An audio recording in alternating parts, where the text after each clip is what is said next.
Yo, check. One, two, three. What's going on, guys? What's good? Alrighty, let me make this full screen real quick. Sorry about that. Sorry I was a little bit late. Uh, just had to I was trying to do something and got a little bit lost with the sauce, if you will. Hello, what's going on, guys? My name is Jason Joseph. This is Play by Play with JJ. Hopefully, you're all having yourselves a beautiful Easter Sunday afternoon. We got a Phillies game today, and man, I'm just watching the red carpet festivities right now as the players are being presented with their NL pennant rings, and I got the goosebumps. As soon as I saw John Middleton and Dave Dombrowski walk out onto the field at Citizens Bank Park, I almost kind of froze up. I was a little choked, seriously. One of my friends is actually at the game, and I'm really happy that he's there. You know, he's been doing a lot of stuff in sports, and he had the day off today, and he's at the game, so I'm really happy about that.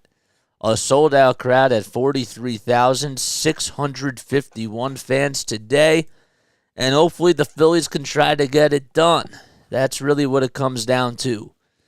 So we're not doing the Sixers game today. It's the final game of the regular season because this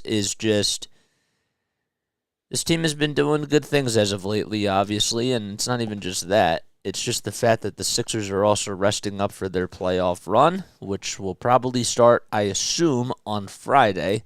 Once the play-in tournament is done, we will be having some more content come out about that, and I'm really looking forward to it to see what is going to be coming up in the next week or so.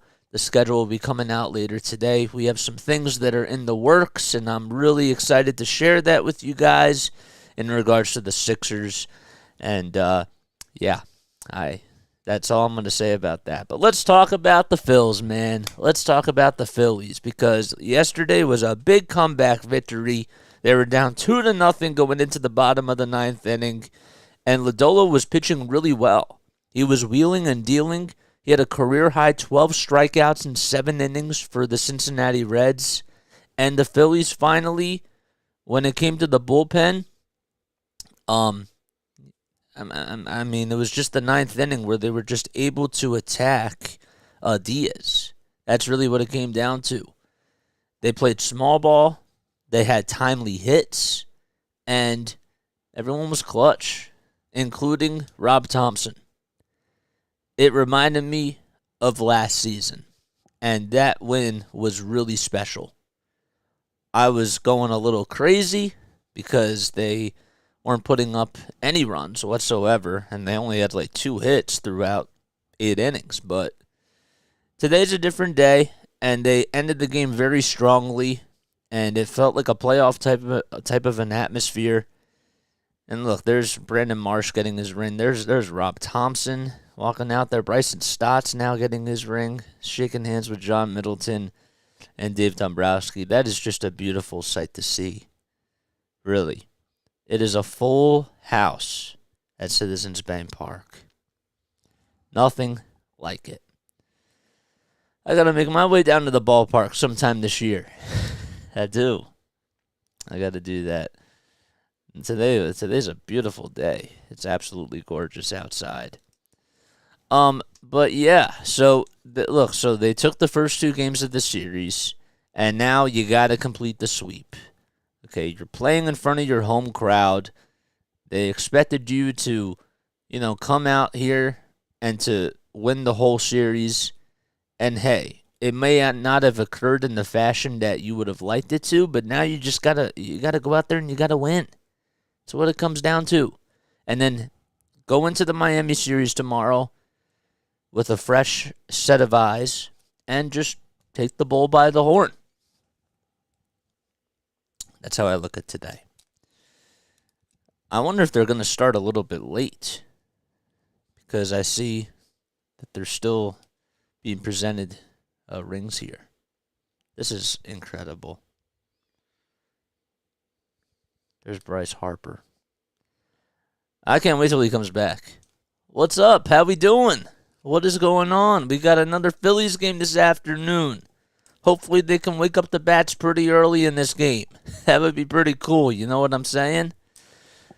I hope you're doing well, Sports Boy the Great.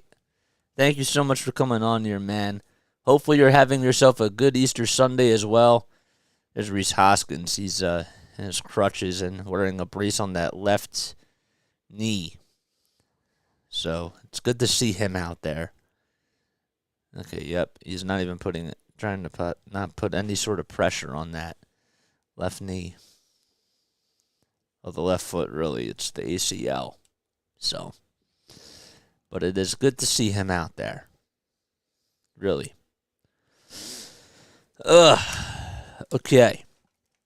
I think that the one thing that I'm going to be looking for today is obviously when you talk about the offense, it would really be nice to see, it would be really nice to see the run support coming at an early time, but I'm just really hoping that Kyle Schwarber gets out of the funk that he's been in.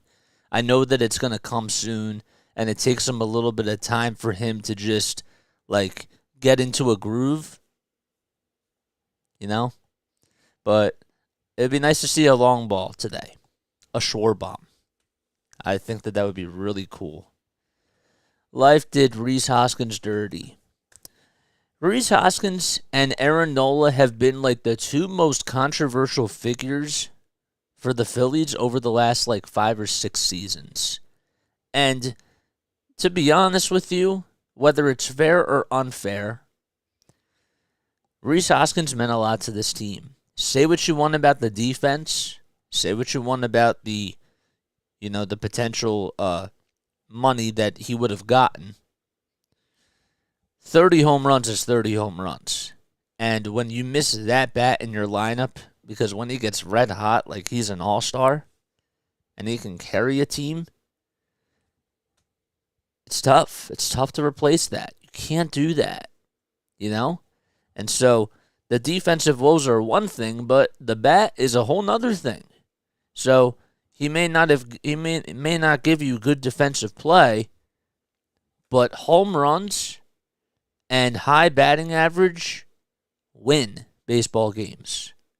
My favorite Iron Picks player is Derek Hall. Derek Hall, long ball Hall. Yeah, and guess what? He's injured now too.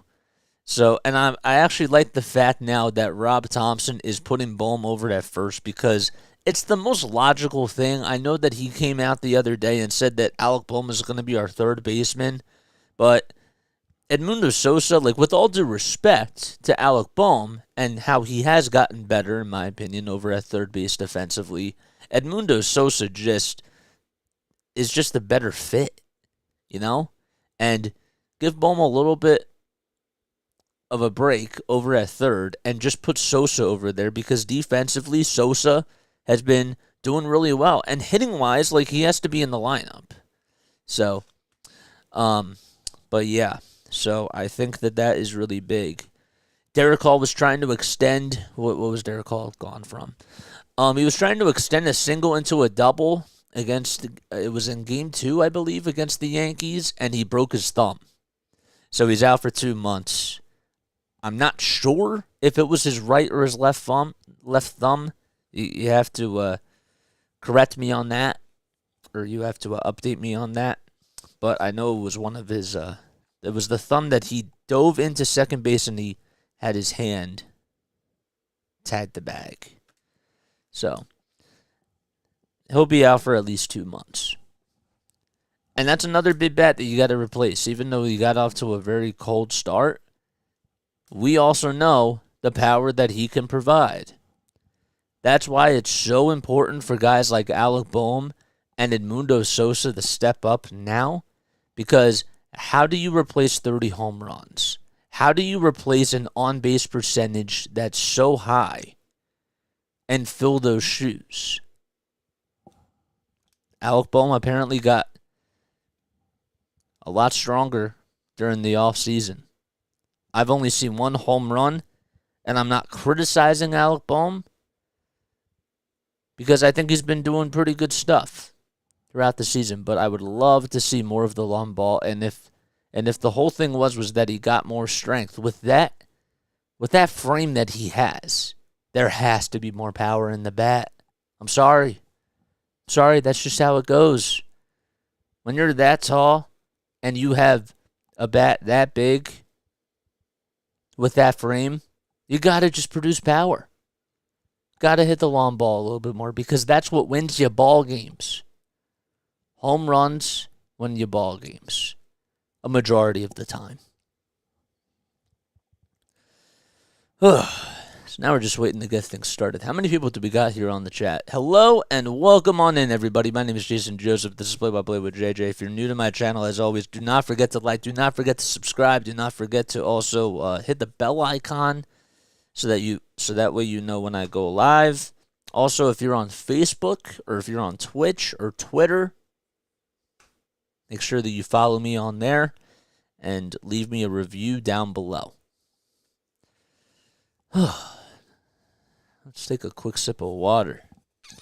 Hopefully you're all having yourselves a great Easter Sunday. You know, it's a big holiday. I'm having a really good Passover. Just had matzo pizza today. My mom made it. It was really, really good. And, so I had some good food and ready to go, man. Ready for Sunday baseball.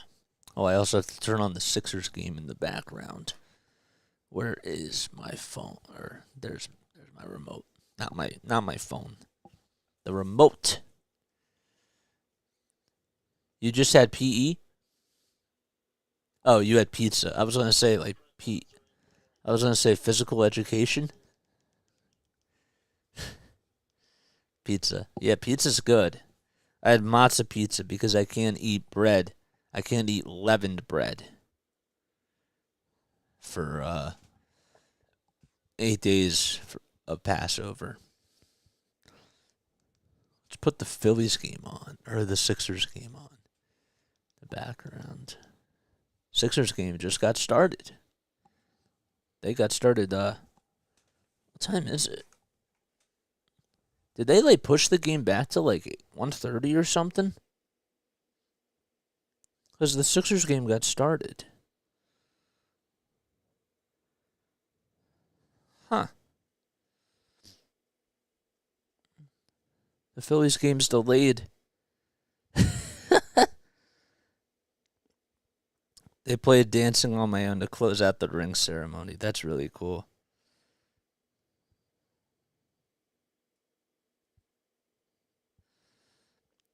Didn't really like seeing a ring ceremony for a team that didn't finish the job. I mean, they won the National League pennant, and that is a really big deal for baseball. So I'm fine with it. You'll be dancing on your own. Yep, that's such a great song. But in all honesty, now that the 2022 season's done, we gotta stop playing the song. This is a different season. You know what I'm saying? That was a part of 2022, and I understand why that they did that. But I want that to just stick in 2022 because it fit the season. This is a different season. You know, there's a different mindset that's here right now, and we got to get the job done. We do. And we also got to win the division. I don't care if Rhys Hoskins is out. I don't care if Bryce Harper is going to be out for a little bit, even though he's going to be coming back sooner than expected. I want us to get the job done, and I want us to win the division because that has to be the expectation. You just got Trey Turner, arguably the best shortstop in baseball. It added more depth to the bullpen. You got another starting pitcher. You have pieces on this roster that helped you last season, that carried you. You gotta win. You do. So that's why there's 43,000 fans in attendance today. Because they believe in this team. Okay. So now they're doing their pregame show. So this started a little bit late because of the ceremony. I thought that maybe it was a little bit long, but I don't know. I feel like that it's fine, that the fact that they had their ceremony for this, because that was a big deal. Even though they didn't finish the job, they made it all the way there and defied the odds. So, I'm fine with it. As long as it just doesn't take away from the game. I just want to get things started. The fact that the Sixers game started earlier than the Phillies game is kind of funny to me. All right, so Taijuan Walker is going to be out there on the bump, and he'll be facing Connor Overton. So Walker has to have. He didn't have a bad performance in his last outing, but it wasn't a comfortable outing. So hopefully this is the type of day where he should go out there and pitch about 5 innings or so, throw a lot of ground balls, and I think that the home crowd is going to help him in that sort of sense and will probably get on his back, so it will be a little bit easier for him to pitch compared to the last time. It was his first outing, getting used to the pitch clock, all that sort of stuff. I don't expect that to be an issue moving forward. You know what I'm saying? Our new song should be Open the Nor. What's that? What's Open the Nor? I'll have to look that up. Who sings it? All right. Let's get set up here, shall we? Let's make this look a little bit nicer. Okay. So this needs to go here. This needs to go here. You'd think I'd be all set up by now. It's a meme. I'll have to look it up.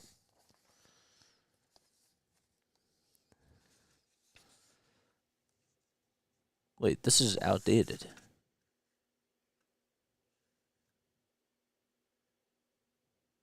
No, that's right.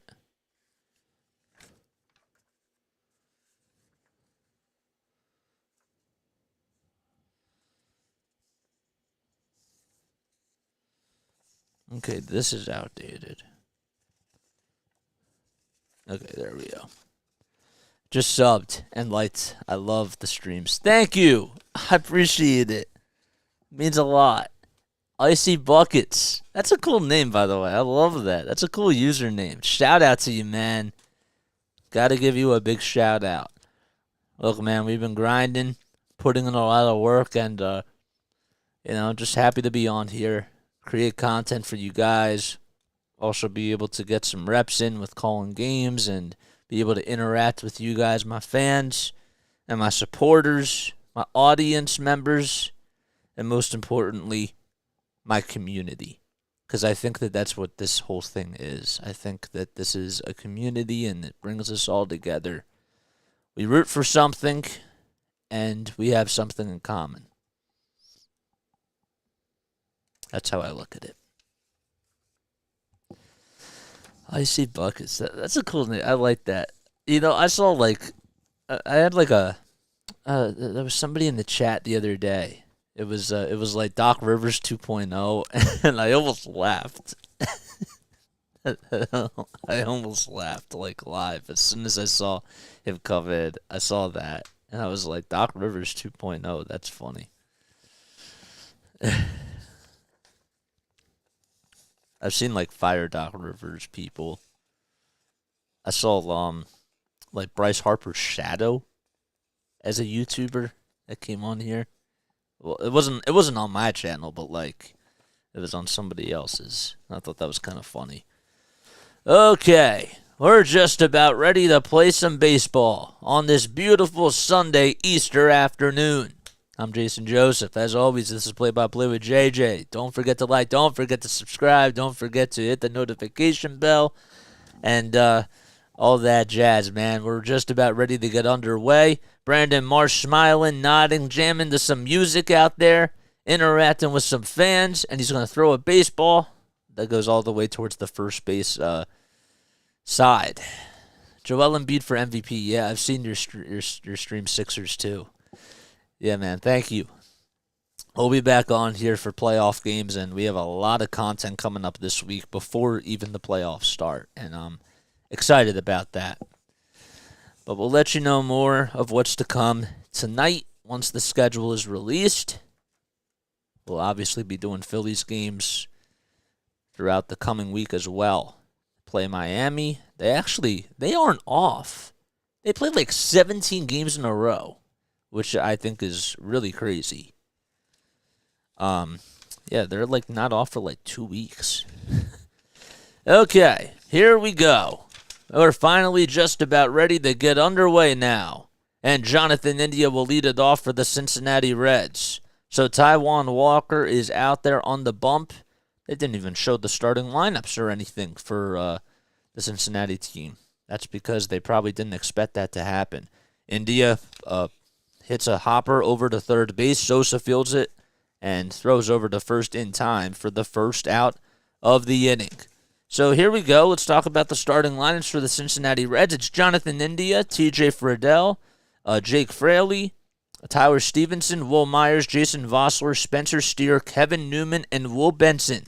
India playing over at second, Friedel out in center field, Fraley hitting at the DH spot, and Friedel takes the first pitch on the inside corner for a strike. So Stevenson is back behind the plate again today. Myers is playing back in right field. Vossler's over at first, and the second pitch. There's a ground ball over the middle. Stott fields it on a hop, throws over to first in time for the second out of the inning. And finally, just to wrap things up, Spencer Steer's playing over at third. He was batting second yesterday. He's now batting seventh today. Kevin Newman over at shortstop. And Will Benson will be batting in the ninth spot, playing out in left field. Here's Jake Fraley. So India grounded out to third, and Friedel grounded out to second. And Jake Fraley comes up, and the first pitch he takes down low. The second pitch is a swing and a miss on a high fastball. Myers is my last name. That's cool. Is your first name Will? I just have to ask. The 1-1 pitch by Walker. Swing and a miss. On and off speed pitch. So Walker, we'll get to his stats in just a second. With the 1-2 pitch, that's in the dirt for a ball. He's pitched in 4 1/3 of an inning. He had a couple of earned runs in his first outing against the Yankees. He's cruising along, then had a little bit of traffic on the base paths. And the 2-2 pitch, up high for ball 3. No. Does it start with a W? Fraley with the 3-2 pitch. He grounds it, and it just goes foul. JT had to take the mask off. It went in front of home plate, and JT thought maybe it was going to be fair, and it just hooked foul towards the first base line. Walker with 10 pitches already. He's facing Jake Fraley. And here's the payoff pitch. Swing and a foul ball towards the first base side.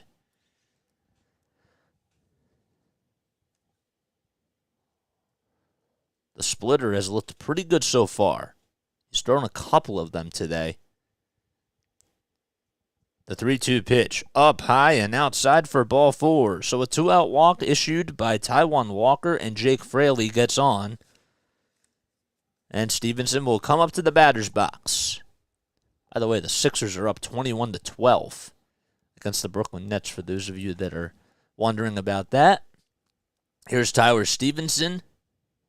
He's back over at catcher today. He was in the DH spot yesterday, and he fouls the first pitch off. Back behind home plate. I went to opening day Phillies game. Oh, how was it? How was it? It looked fun. The 0-1 pitch, up high and inside. Oh, they're going to say it was a high strike, according to the home plate umpire, Jim Wolf. But according to Statcast, that was nowhere near the strike zone. So it's an 0-2 count. And the pitch by Walker. On the outside corner, caught strike 3, a 92-mile-per-hour sinker, and Stevenson having some words. We go to the bottom of the first. 1 man left for the Reds, and the Phillies coming up to bat.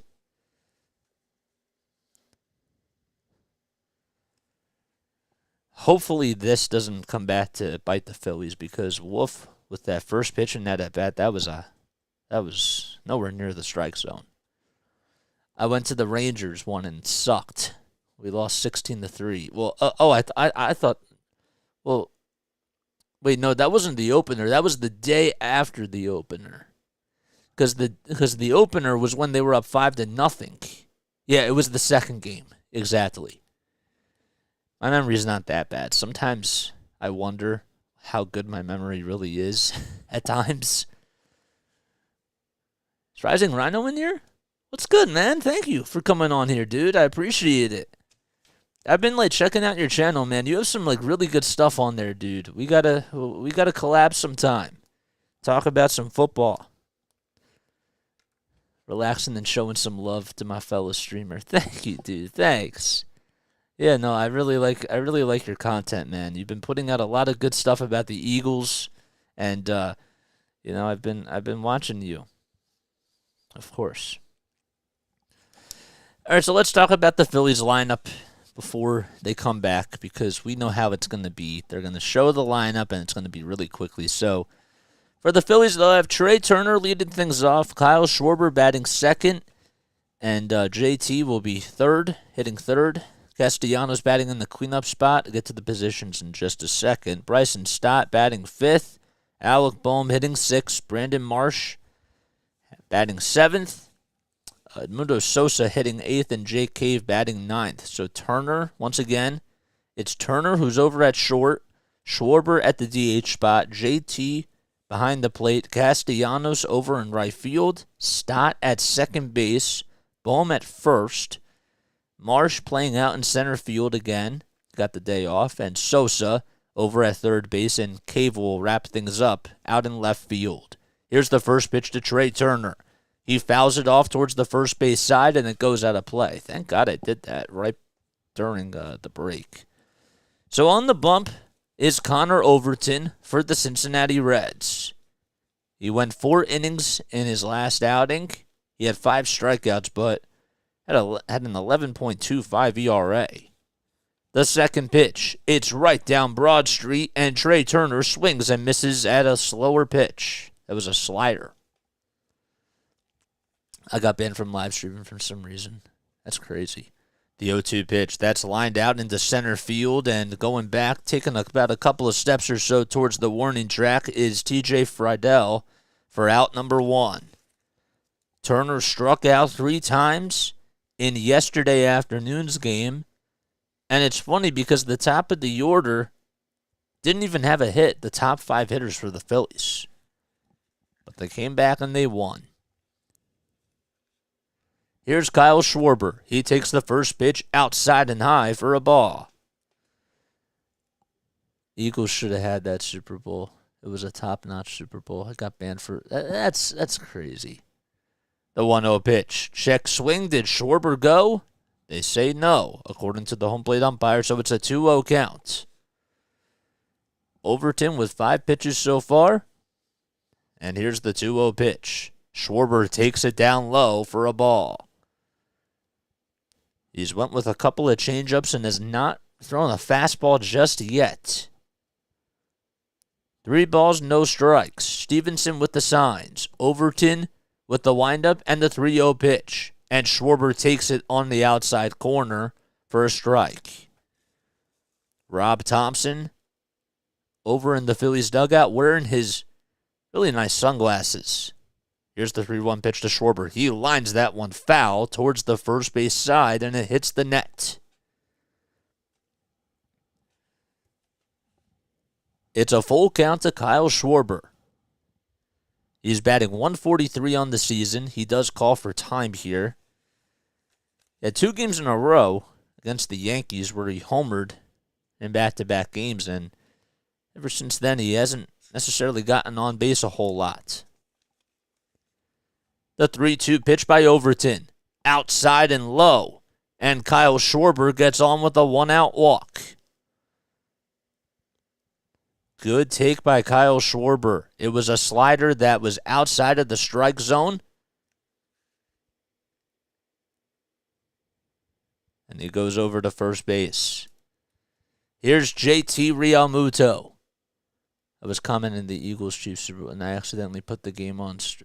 Oh, damn, that's wild. That's annoying. JT will take the first pitch inside. It was a slider that was just a little bit off the plate. The infield is playing him the pull. JT batting .259 on the season so far. The 1-0 pitch to Real Muto. That time it's right at the knees, according to the home plate umpire, Jim Wolf. He is not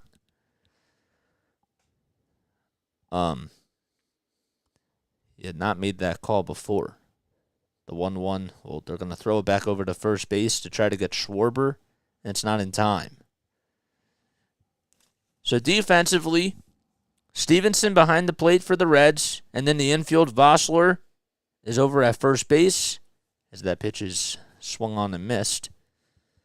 Jonathan India over at second, Spencer Steer over at third, and Kevin Newman over at shortstop. Overton gets the signs. And here is the 1-2 pitch to Real Muto. Swing and a foul tip into the glove. First strike 3. And Overton gets his first strikeout on the afternoon. There's 2 down, and JT's over at first.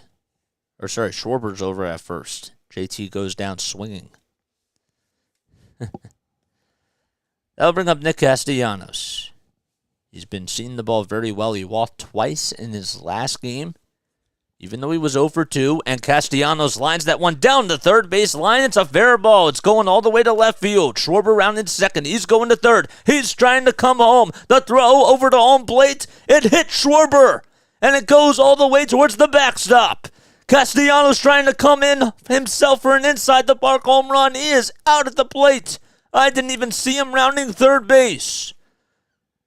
So Castellanos tried to get an inside-the-park home run, and he was gunned out at home plate. The throw was made by Vossler to try to tag, Connor Overton tried to tag him out, and he was caught dead at the plate. So Castellanos gets himself an RBI double. They're probably going to throw an error on, I believe that they're going to throw it on Newman, because the ball ended up hitting Kyle Schwarber as soon as he was coming into home plate. I was a little bit surprised that the third base coach let him go. And we have a 1-0 ball game, and that's going to do it in the bottom of the first inning. So an RBI double as they score it right now by Nick Castellanos. That was a pretty bizarre play, but the Phillies are on the board, 1-0. Let's update the score. Hopefully I described that really well. So Castellanos was over at second base. You didn't even see him rounding third. That's the one thing about looking at a game on the screen, is that I can't see what else is going on behind the screen, you know? So that is a curse about it. But 1-0, the Phillies lead. It is an RBI double, I believe. Let's see what they score it as. I didn't even turn on my iPad. I can't believe I didn't even do that. So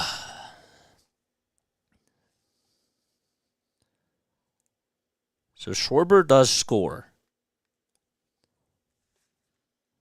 Can't believe that it was 2 outs, so you would obviously expect him to be running.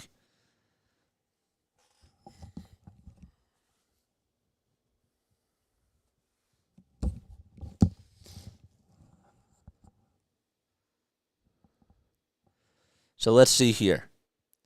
So the throw out in left field by Benson was thrown over to the cutoff man over at the shortstop, which was Kevin Newman. And Newman threw it, and it ended up hitting Kyle Schwarber as soon as he was sliding into home plate. And then it bounced off of his back. It went all the way towards the backstop, and Overton got over to the baseball and threw it over to the third baseman. Yeah, it was the third baseman, Spencer Steer, and he tagged him out. Crazy. So it should go down as an RBI double. Here's Will Myers. And Myers gets on with a walk to start off the second inning. They really just came back to this game now. They come back and it's like 3-0 count. And I'm like, well, that's great. All right, here's Jason Vossler. So a leadoff walk issued by Taijuan Walker. It's a 1-0 score for the Phillies. Vossler comes into the batter's box and takes the first pitch, which is a curveball on the outside corner for a strike. Walker with 20 pitches so far in this game. Vossler has been hitting the ball very sharply as of lately. And the second pitch in this at-bat is fouled off behind the screen behind home plate.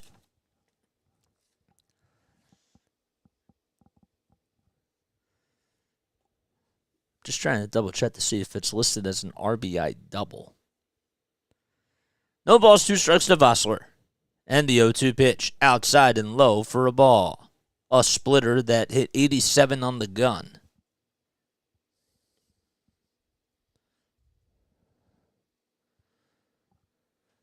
Infield playing in. The 1-2 pitch to Vossler, way outside. A splitter that was nowhere near the strike zone, and that makes it a 2-2 count. A beautiful Sunday afternoon in Philadelphia as the Phillies strike first on an RBI double by Nick Castellanos. Walker with the signs and the 2-2 pitch. It just missed the outside corner, not by much. And it makes it a full count.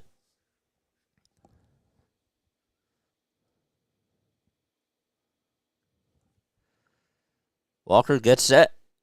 And here comes the payoff pitch.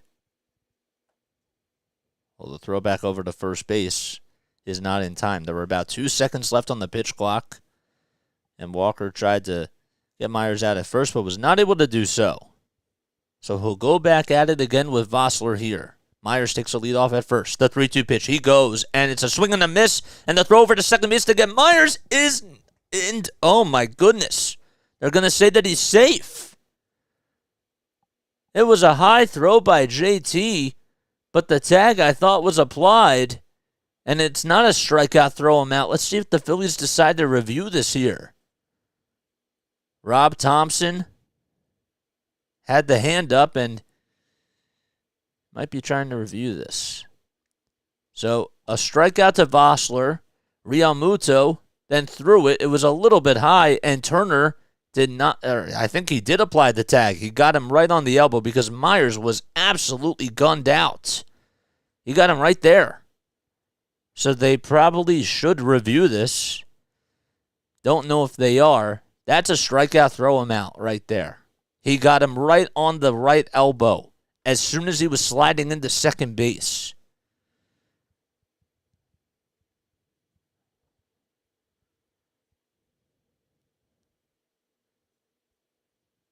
They haven't signaled if they are reviewing it just yet.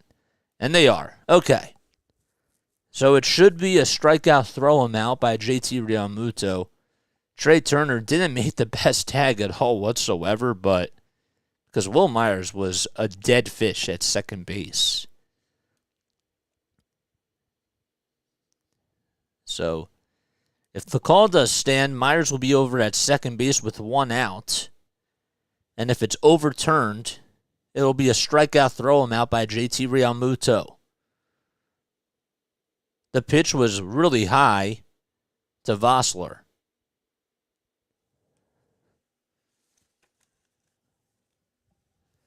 So they're still reviewing it.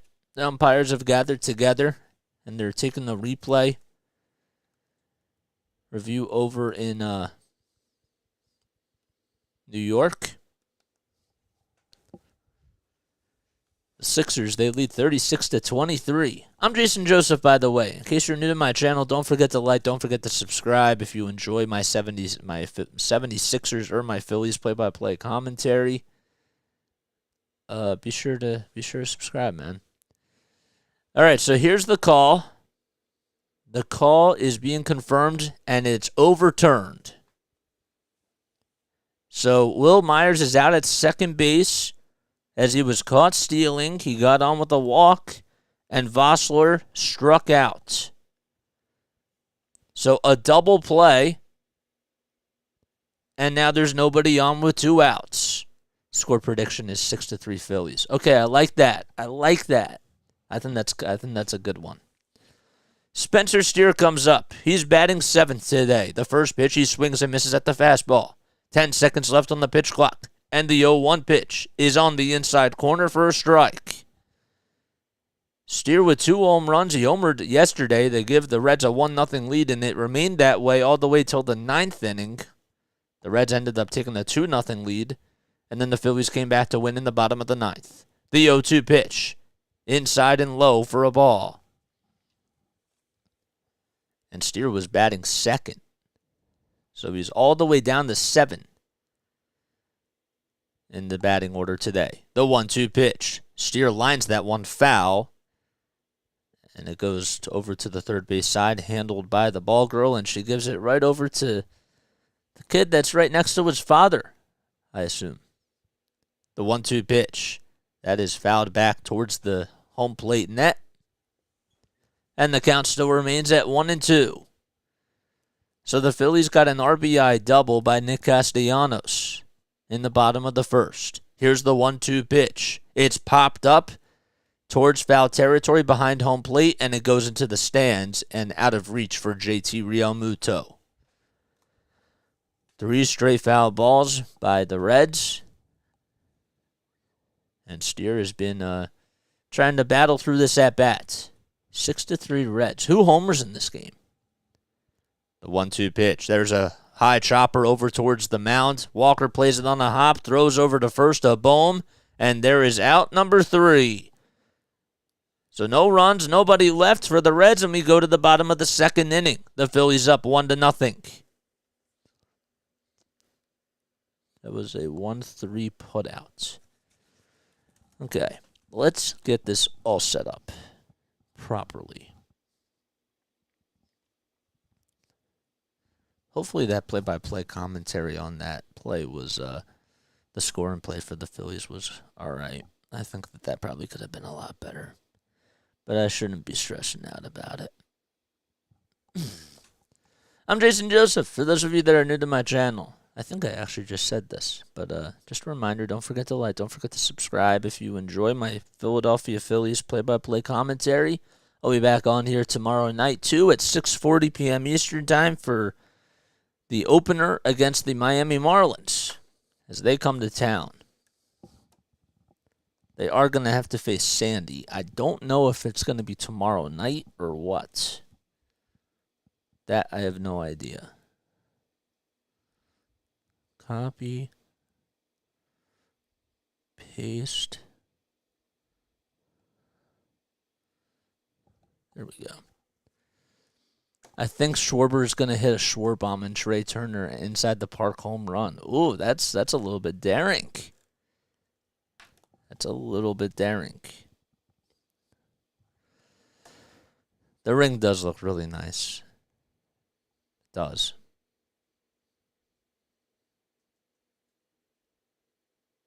That needs to inspire them to win it all, though. You know? It just does.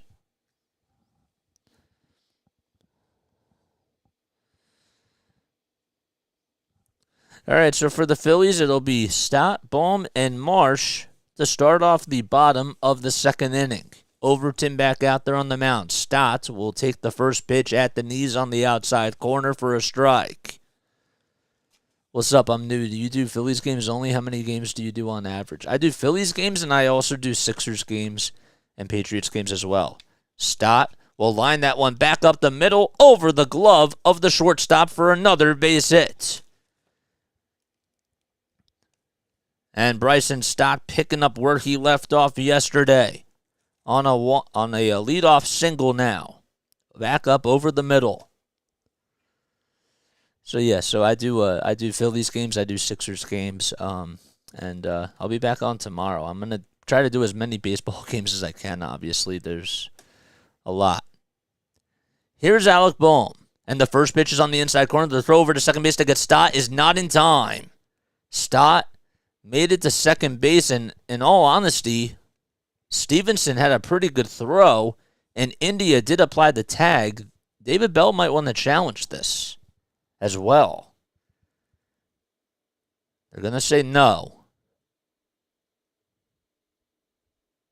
Thought he was signaling no. He was putting up this sign, but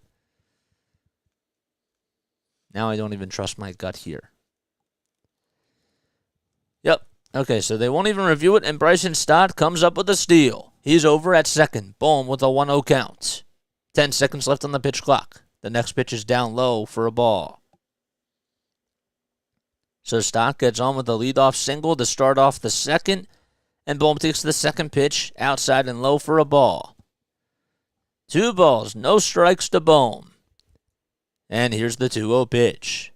A change-up right at the knees over the center of the plate for a strike. And it makes it a 2-1 count. Bohm back in the batter's box. Overton looks back at second, and the 2-1 pitch on the outside corner for a strike. And I think that Jim Wolf was a little confused as to how many strikes there were, because Alec Bohm just got called out on strikes, and Rob Thompson is looking over at the home plate umpire saying, wait a second, we might as well challenge this. This is so bizarre. Rob Thompson is coming out there. Jim Wolf really thought that Bohm was down on strikes, and that was only the second strike of the at-bat. And now Rob Thompson's trying to figure out if he can even challenge this. He is going out there, and Bohm is going back to the dugout, and Thompson is not happy.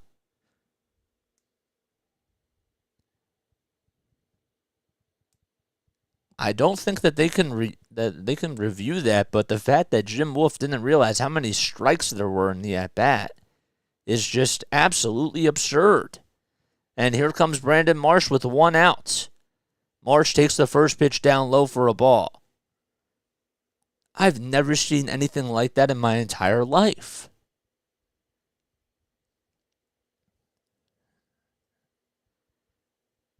Wow. Marsh with the 1-0 pitch. He lays it off, and it's outside for a ball. So it's 2 balls, no strikes. Marsh had the game. Well, he had the first RBI to put the Phillies on the board 2-1 in the 9th inning yesterday. 2-0 pitch to Marsh. He slices that one foul towards the third base side, and it goes out of play. That is, absolutely crazy.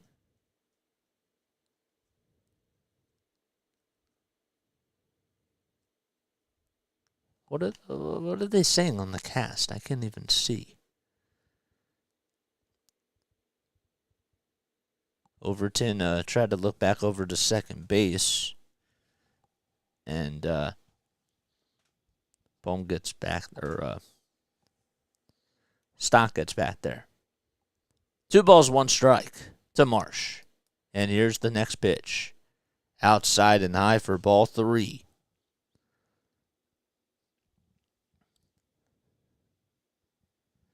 It's so funny because they even say on ESPN that Bohm has 2 strikes. Wild. 3 balls, 1 strike to Marsh. And here's the 3-1 pitch. It's up high and inside for ball 4. And that'll put runners at first and second with 1 out in the bottom of the 2nd inning. I don't really know, and I'm still a little bit stunned about this, but I don't know if I've ever seen an umpire not remember what the count was.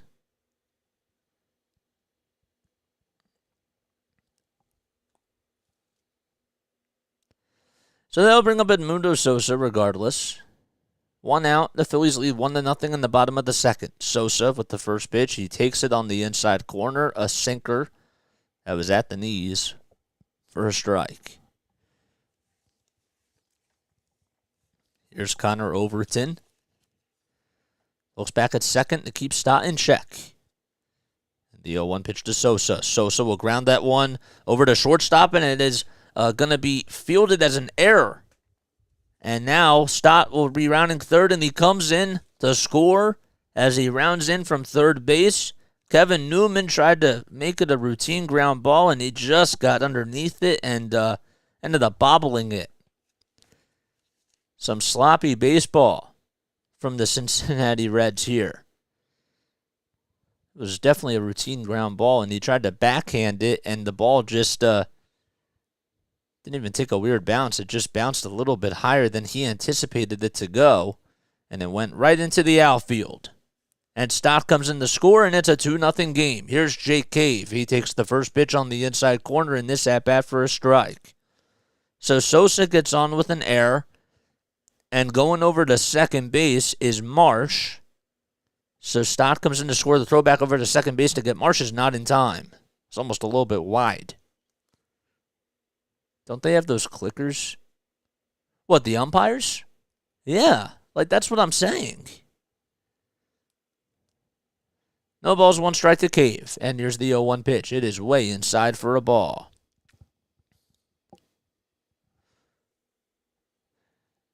So that makes it 1 ball, 1 strike. I'll have to look during the break to see what they ruled it as for strikeout. Jake Cave will ground that one over to second base. This could be 2. The throw back to second. There's 1. The throw over to first is in time for a 4-6-3 double play.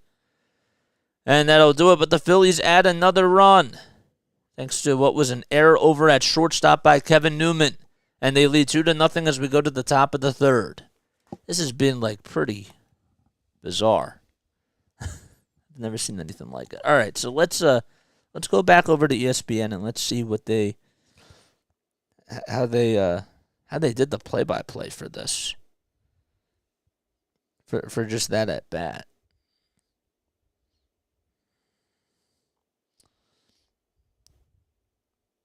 Okay, so they say that Bohm struck out looking, so the first pitch was a strike looking, the second pitch was a ball, and then the third pitch, which was a ball, they then reversed it, and they said that it was a strike looking on the outside corner, which the ump didn't even signal. He didn't make any sort of gesture whatsoever.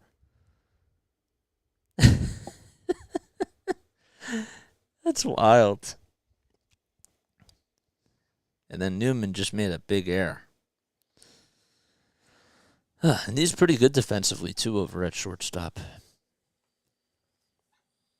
So 4-6-3 double play. Okay. Kevin Newman will be leading things off. It'll be 8-9-1 coming up for the Reds. Again, I'm Jason Joseph. This is Play-by-Play with JJ. Hopefully you're all having yourselves a great Easter Sunday afternoon. Don't forget, as always, to like, to subscribe, and hit the bell icon if you're watching me on YouTube. And, yeah, man, if you enjoy my Phillies content, I'll be on here a lot of the time doing Phillies games. We also do Sixers games, Patriots games, and we do Flyers podcasts as well. Haven't done a whole lot of Flyer stuff, though, lately.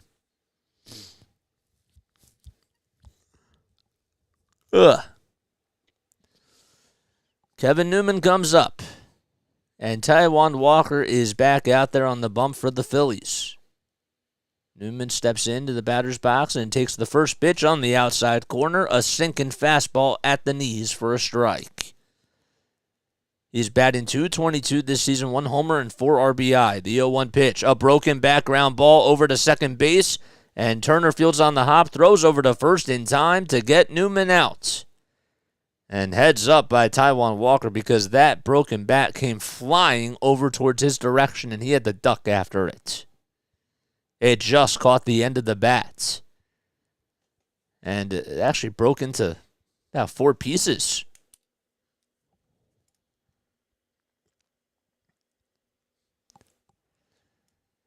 Here comes Will Benson. Benson takes the first pitch on the outside corner at the knees for a strike. Benson had the day off yesterday. Came in to pinch hit. The 0-1 pitch is up high for a ball. So Walker not wasting any time here. Top of the third, Phillies up 2-0. And the 1-1 pitch, that's sliced foul towards the first base side.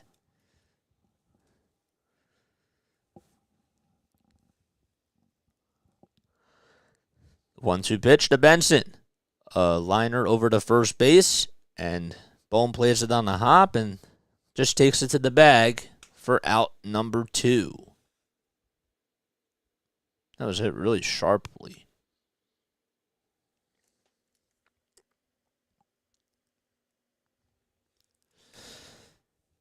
Now I'll bring up Jonathan India.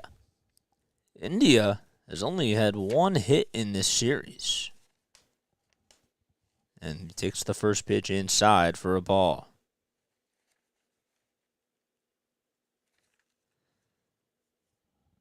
The 1-0 pitch is inside and high for ball 2.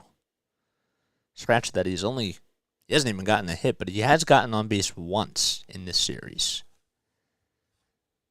So I stand corrected. The 2-0 pitch is up high and inside for ball 3. How about the Sixers? They're up 50-40 with 4:51 left in the second quarter against the Nets. The 3-0 pitch to India on the outside corner for a strike. There's a fastball at 92 miles per hour. On deck is TJ Friedel. The 3-1 pitch. A foul ball that ends up hitting India on the left knee. And he walks it off.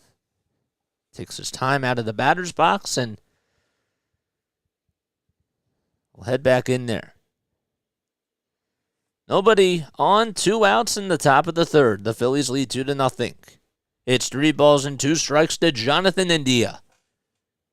Walker with the signs and the payoff pitch. On the outside corner, a fastball that caught India looking.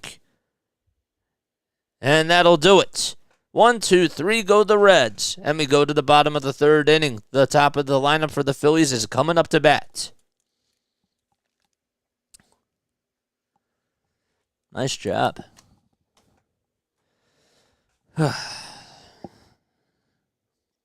Lawrence Dodd. Lawrence, thanks for subscribing, man. I appreciate it. Means a lot, dude. We hit 173. That's awesome. That's 16 people on here watching. Cool stuff, man. It's pretty sick. Let's take a sip of water, shall we?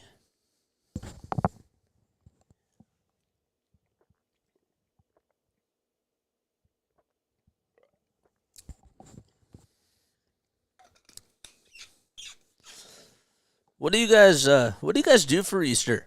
Oh, we just got another subscriber. Thank you so much. What's a tradition that you guys like to do on Easter, like with your families? Okay, so I'm Jewish, so I don't celebrate Easter. I celebrate Passover, and we always have a dinner on the first night of Passover. It's called a Seder.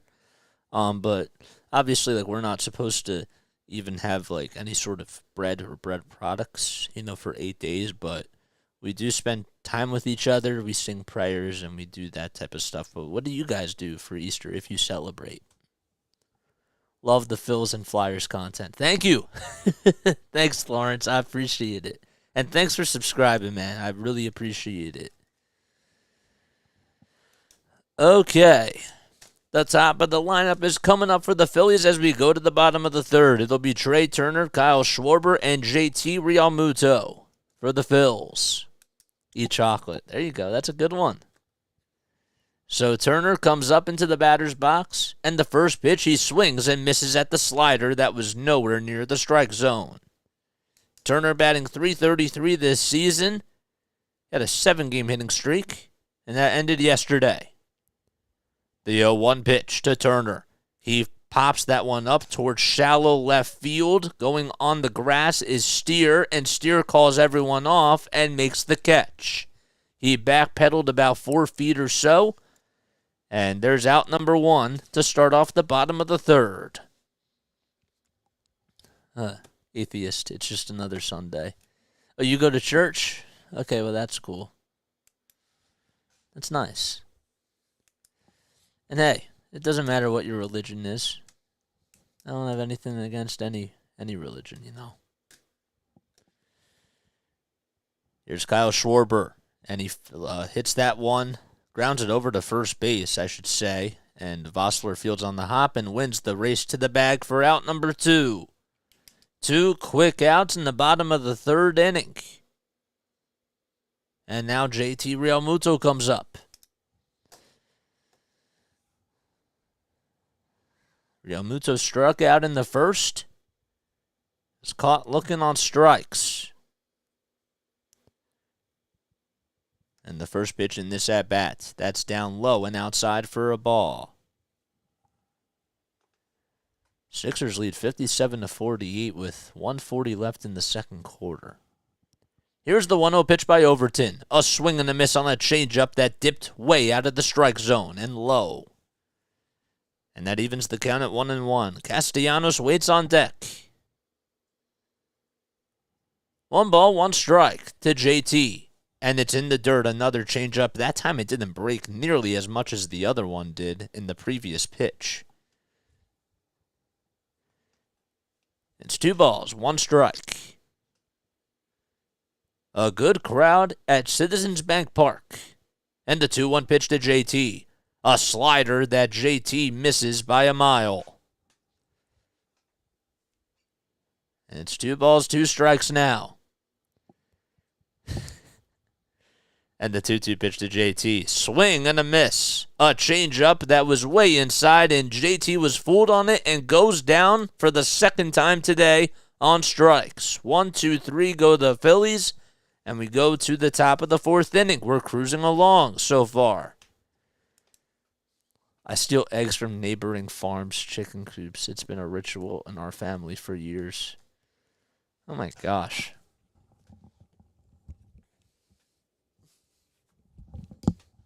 Do your neighbors know that you steal them?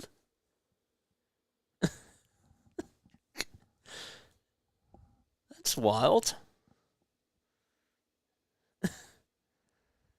Interesting. Huh.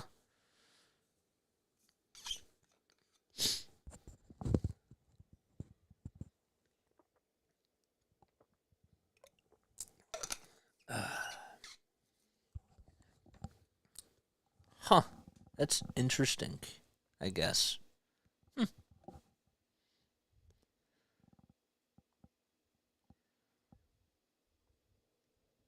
Why is this not uploading? There we go. All right. Come on, Sixers. Try to end this. Ooh, what a 3. Oh, the Nets just hit a 3. Oh, I thought Shake Milton was going to hit that. It was a high score. It was the Sixers were up by a lot, but now they're only up by 8 as they go into halftime.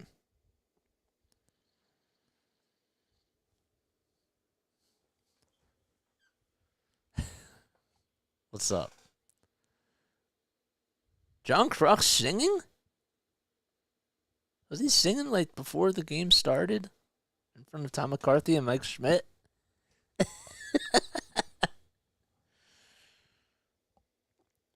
John Kruk's hair is pretty cool. Like, it was really cool back in the day.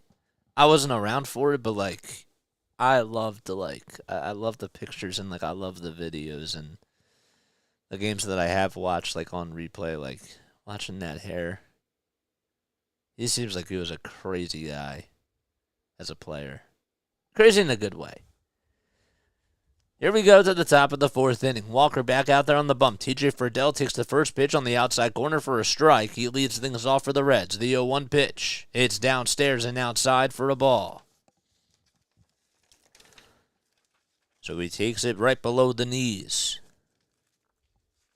1 ball, 1 strike, and the 1-1 pitch is way up high for a ball as well. Friedel grounded out to shortstop in his first at-bat. And he's ahead in the count 2-1. The next pitch. Swing and a miss on a splitter that was outside and low. It hit the dirt. And Walker certainly fooled Friedel. And almost fooled me. I didn't think he was going to go for that pitch. 2 balls, 2 strikes to Friedel. And the 2-2 pitch. He shows bunt and puts it right back as the pitch was way up high for a ball. The Phillies, if you look at their outfield grass, it says nationally champions. It's like engraved onto the grass there. The 3-2 pitch outside for ball 4. And that's back-to-back innings where a leadoff man has gotten on with a walk.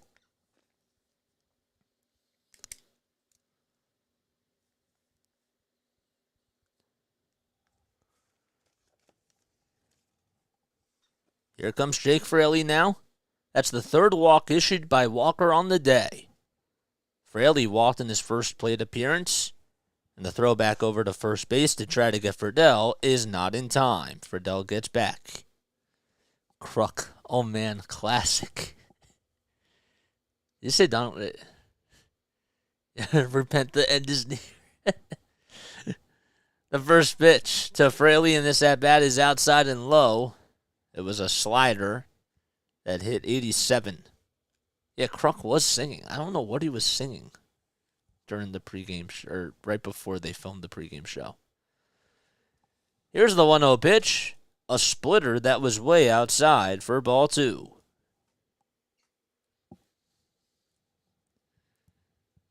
.52 pitches on the afternoon for Taijuan Walker. The Phillies lead 2-0 in the top of the 4th against the Reds. The 2-0 pitch. Swing and a fly ball out to left field, and it slices foul. And somebody almost made a nice catch there, but just bobbled it in the stands.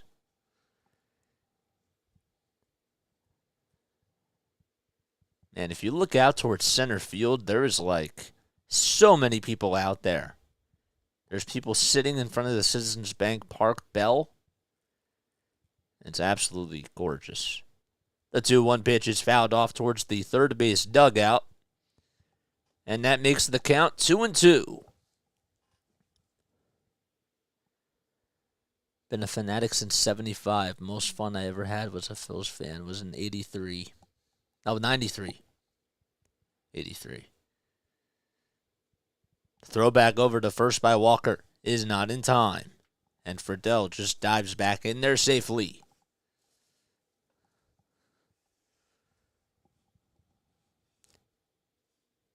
Walker looks back over at first base. 8 seconds left on the pitch clock, and the 2-2 pitch. Downstairs and outside. And Fraley takes it. So far in the afternoon, 5 groundouts for Taijuan Walker. He's also struck out 3 batters and got Will Myers caught stealing. 5 seconds left on the pitch clock. The throw back over to first base is not in time. Oh, they're going to call a balk by Taijuan Walker, saying that he took a step towards home plate and then threw it over to first. So Friedel advances over to second base. And that definitely changes up the scenario here. So it's 3 balls, 2 strikes, Friedel at second. And the next pitch, a check swing foul ball towards the third base side.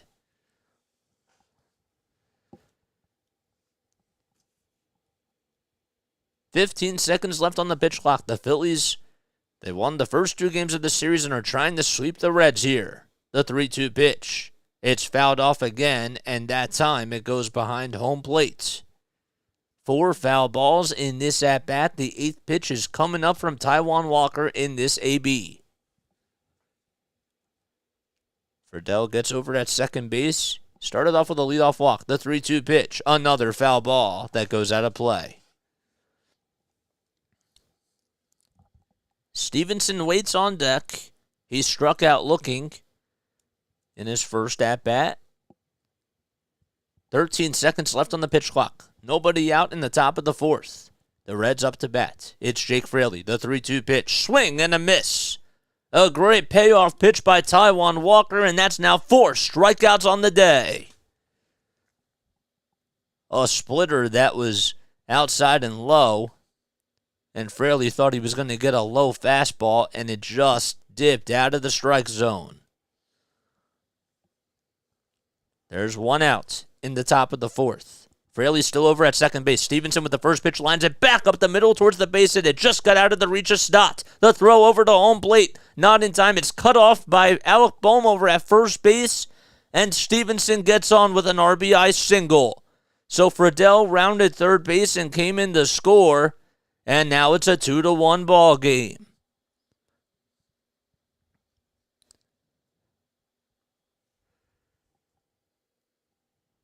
That was a nice shot up the middle, and Stott dove over towards his right side to try to leap into the air and make the catch, and it was just out of his reach.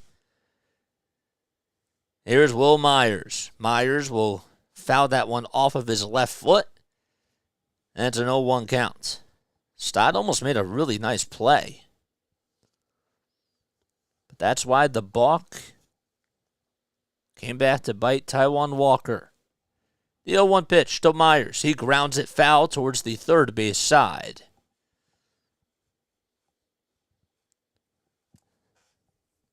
Well, Myers spent a lot of years with the Tampa Bay Rays, also played with the San Diego Padres for quite some time as well. No balls, 2 strikes, and the 0-2 pitch is up high and outside, a fastball at 93 miles per hour. Walker, on the other end, played a lot of years for Seattle and also spent time with the New York Mets. The 1-2 pitch by Walker. That ball is lifted high and deep out to left center field. That's going back, and it hits the wall, hits the giant sign. And Myers will go into second base. And I didn't see if whether or not Friedel or Stevenson went over to third, and he did. So he stays put at third base, and there is a 1-out double by Will Myers. A shaky inning by Taijuan Walker. It's a 2-1 lead for the Phillies. Myers put that one into the gap, and it hit the giant sign on the left center field wall. It almost got out. He thought maybe it would.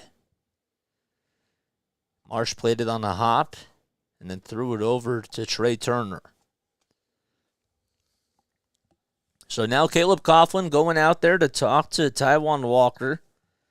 He's cruising along, and then this fourth inning started to get a little bit slow. Coughlin just trying to talk to his pitcher as everybody now goes back to their spots. And Vossler is coming up to bat. Jason Vossler struck out in the second inning. Walker has thrown 20 pitches so far in this fourth. The first pitch to Vossler is outside and low for a ball. Vossler did not get the start yesterday over at first base.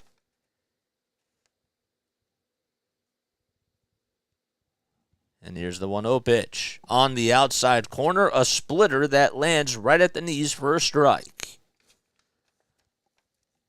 So that makes it a 1-1 count. And here's the 1-1 pitch. Check swing. It was a high fastball. They appeal. No swing, says the third base umpire, Alan Porter. 2 balls, 1 strike to Vossler. Myers stands at second base. The 2-1 pitch is outside again for a ball. He takes a splitter that was over towards the left side of the plate.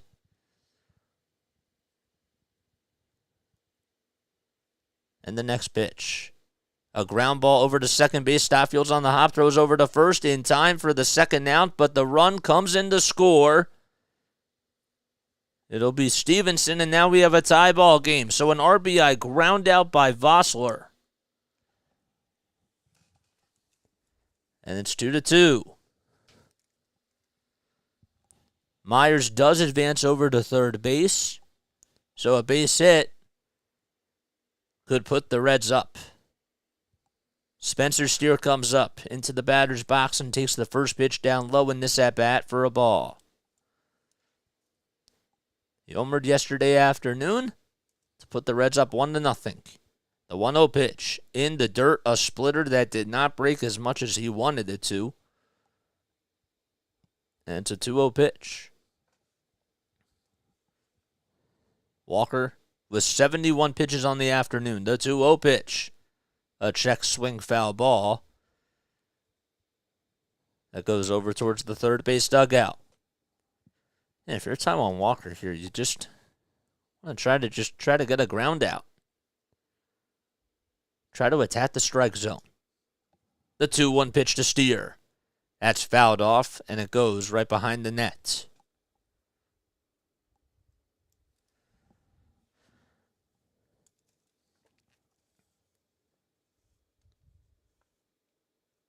10 seconds left on the pitch clock. The 2-2 pitch almost ended up hitting Steer.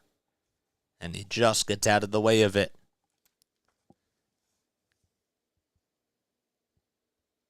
Steer is the sixth man to come up in this inning for the Reds. The payoff pitch by Walker. Inside for ball 4. And that puts runners at the corners with 2 outs in the top of the 4th. 31 pitches in this inning by Taijuan Walker. And now Coughlin is calling somebody up in the bullpen. You can see that he's just getting into a little bit of trouble. Gregory Soto is warming up for the Phils. And if Walker gives up the lead here, you might think to yourself that his day might be done. Real Muto goes out to talk things over with him, just to try to settle him down and also buy some time. So 31 of his 75 pitches have been thrown in this inning alone. And here's Kevin Newman. Newman grounded over to shortstop. Grounded out, I should say. He also made an error back in the bottom of the 3rd inning. The first pitch to Newman. He takes it right at the knees. A splitter that had great movement and velocity. That should certainly help him. So it's an 0-1 count to Newman here. And here's the 0-1 pitch. A broken bat, comebacker over towards Walker. Walker bobbles it, throws over to first, though, and it throws it off in time to get the 3rd out of the inning.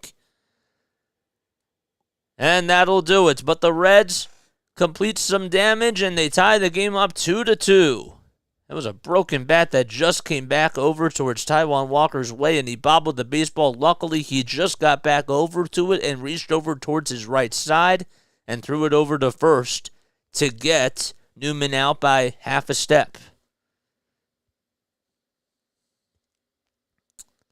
Wow. All right. I'm going to take a very, very quick step off, but I will be right back in literally 30 seconds. Okay, you can time me. All right? I'll be right back.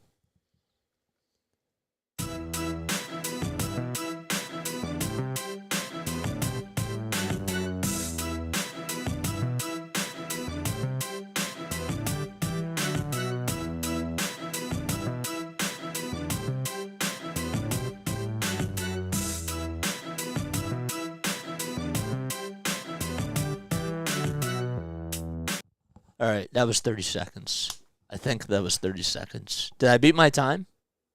If somebody was keeping track of it, let me know. Here we go to the bottom of the 4th inning. So the Reds have tied it up. It's a 2-2 ball game. Phillies are going to try to retake the lead. There's Charlie Manuel.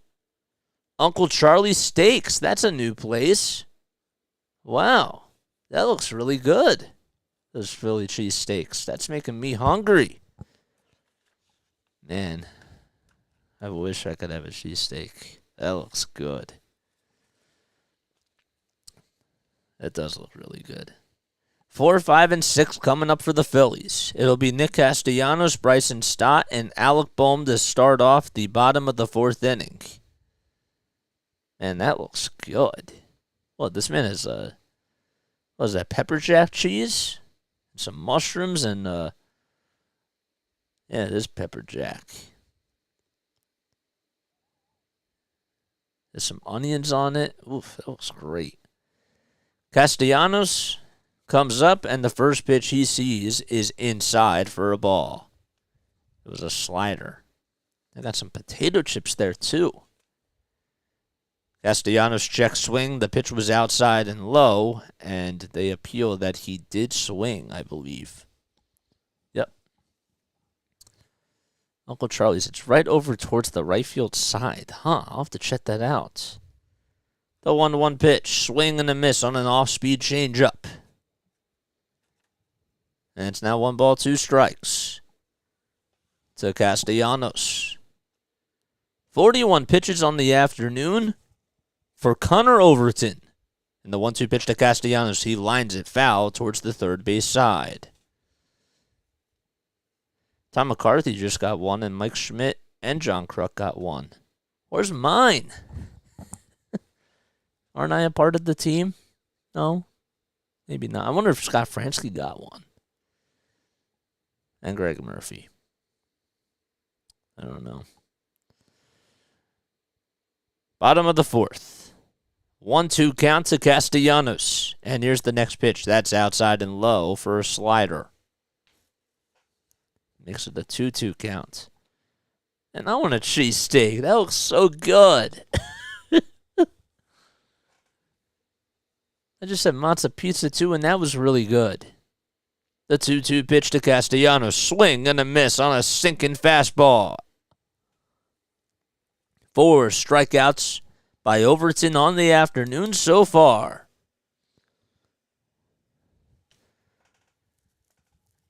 Sixers lead 68-57. The third quarter just got started. Playing in Brooklyn. Line's getting pretty long there. Stott takes the first pitch at the knees for a strike, a cutter that hit 90. Stott has a 9-game hitting streak to start the season, which is a career high. It dates back to last season. The 0-1 pitch is fouled off right behind home plate.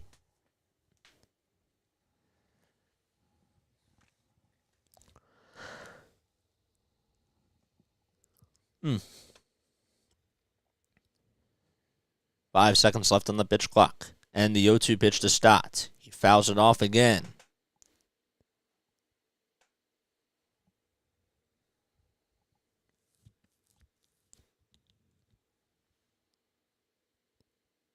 Overton hasn't really been throwing a whole lot of high heat fastballs. The 0-2 pitch. It's outside. He went with a changeup that time. Bullpen cheesesteaks are the best. Don't make me hungry. It sounds so good. The 1-2 pitch to Stott. He slices it foul towards the third base side. It all sounds good. The Rays are up 5-0 against the Oakland Athletics. The Rays have been absolutely destroying the baseball. 1 ball, 2 strikes to Bryson Stott. And the 1-2 pitch. There's a ground ball back up the middle for a base hit. And Stott gets on with another single today. Man, that is now, 3 straight hits in a row for Bryson Stott, leading back to the walk-off single that he hit last night. It's impressive.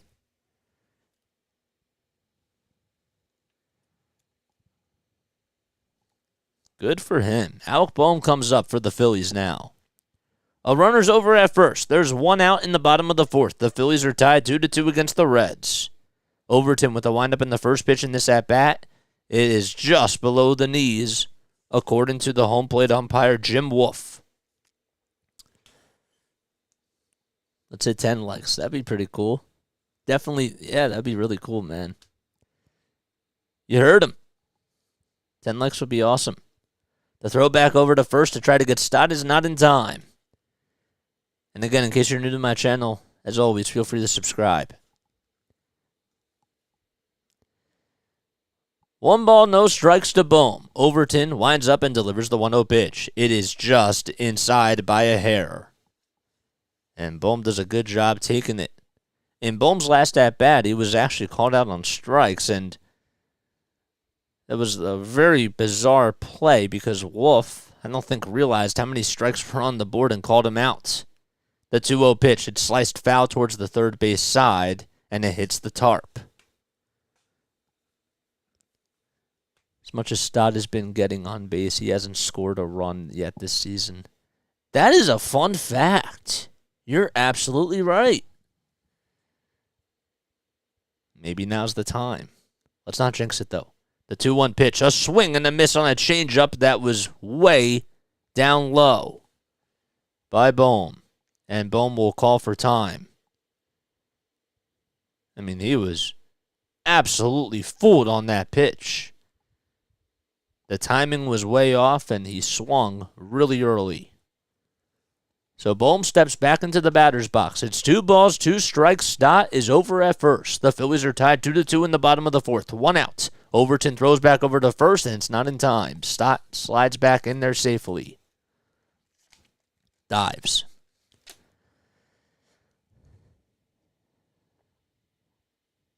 Stott takes a lead off at first. The 2-2 pitch to Bohm. Bohm lines that one high and deep to left field, and that one is gone. A 2-run home run by Alec Bohm. And the Phillies are up 4-2 in the bottom of the 4th inning. A hanging breaking ball that Alec Bohm got all barrel on. And he comes in rounding third base and he touches home plate. And high fives to Bryson Stott and Brandon Marsh. He crushed that pitch. And the fans are on their feet. The bell is ringing. And the Phillies take the 4-2 lead on this Easter Sunday. Here's Brandon Marsh. So there you go. It changes history right there. So there's Stott's first run that he scored. So Marsh will take the first pitch on the inside corner for... Oh, it's just a little bit off the plate. I beg your pardon. It's a 1-0 pitch now to Brandon Marsh. And he lines that one down the left field line. And it is a fair ball. It just gets past Fraley. It's going all the way to the wall. And now Marsh is going to third. He's coming in to score. Oh, man, he's going to go back over to third. Now he's caught into a run down here. The throw back to the catcher. Just to try to get Marsh. He's in a rundown. The throw back to third is in time, and he is dead at third base. That was poor base running by Brandon Marsh. He hit it sharply down the left field line. It took a very weird hop by Benson, and he ended up throwing it. Marsh was easily going into third, and he thought that maybe he'd be able to come home, and he was caught in a rundown between third base and home plate. And Stevenson made a good throw to Benson, and Marsh was stuck like a dead horse. Wow. That is a rally killer, even though they just scored 2 runs. So now there's 2 outs, nobody on in the bottom of the 4th. It goes down as a triple by Brandon Marsh, and it's a 4-2 ball game. Here's Sosa. He swings and misses at the first pitch for a strike. Can't have these base running plays come back to bite you. Sosa grounds that one over to third base. Steer fields on the hop, throws over towards his first base side, and that'll do it. But the Phillies do add on to their lead as they have a 2-run home run by Alec Bohm, and that is now a 4-2 lead for the Phillies. Damn, that sucks, man. Sloppy base running. That can't happen, man. I'm happy that Marsh got on with a walk, but, we can't be making these base running mistakes. You know what I'm saying? I don't know if the third base coach has something to do with it. Telling his guys to go. Because that's the second time today that I've seen a lot of mistakes on the base paths. I'm happy that they're up 4-2, but those little mistakes when you're playing against the top teams in baseball, it's just all fundamentals. Those things come back to bite you. But it's early on in the season, but I don't know if there's just miscommunication between the third base coach or what. Or if it's just on the players, I don't know. But what I do know is that you should definitely subscribe to my channel and also hit the like button as well if you enjoy my Phillies play-by-play commentary. That's what I do know. And I also know that the Phillies are up 4-2 as they go into the top of the 5th.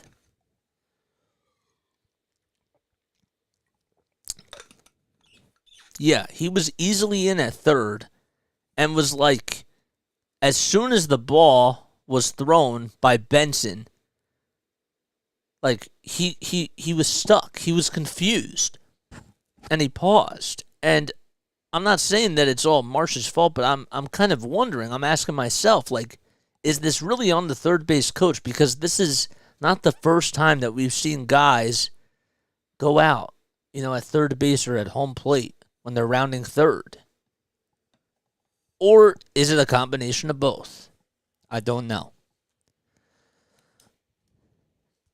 But that was certainly a rally killer. Here comes Will Benson. Benson behind in the count 0-2. And he fouls the next pitch off. It hits the left foot. Marsh did that versus the Yankees a few games ago. Yeah, that's what I'm saying, man. It's exactly what I'm saying. No balls, 2 strikes to Benson. And the 0-2 pitch is laid off for a ball. I'm starting to wonder, too, if there's any action going up in the bullpen now for the Phillies, because Walker is still out there. The 1-2 pitch is up high for ball 2. So it's a 2-2 count in the top of the 5th inning. Phillies lead 4-2 against the Cincinnati Reds. The 2-2 pitch, it's grounded foul. It's a little dribbler towards the first base side. And it goes out of play. Gregory Soto was warming up in the inning prior to this one. Walker did get out of the 4th inning, and Walker's back out there for the 5th. The 2-2 pitch is way up high and outside for a ball. This is probably going to be his last batter if Benson gets on with a walk here. That's just my inference. The 3-2 pitch, it's grounded over to first base. Bohm fields it on a hop and throws over towards Taijuan Walker. In time, and Walker wins the race to the bag. The batting helmet of Benson's came off, and Stott, who was there to back up Taijuan Walker, had to try to get out of the way.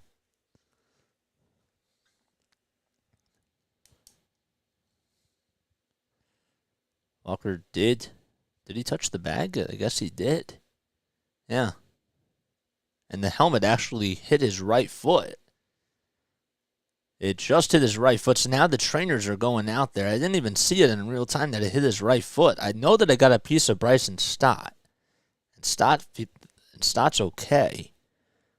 But Walker, the trainers go out there. Rob Thompson's there as well. They're going to have him throw a couple of pitches here as he's still out there on the bump. And the first pitch, yep, he looks fine.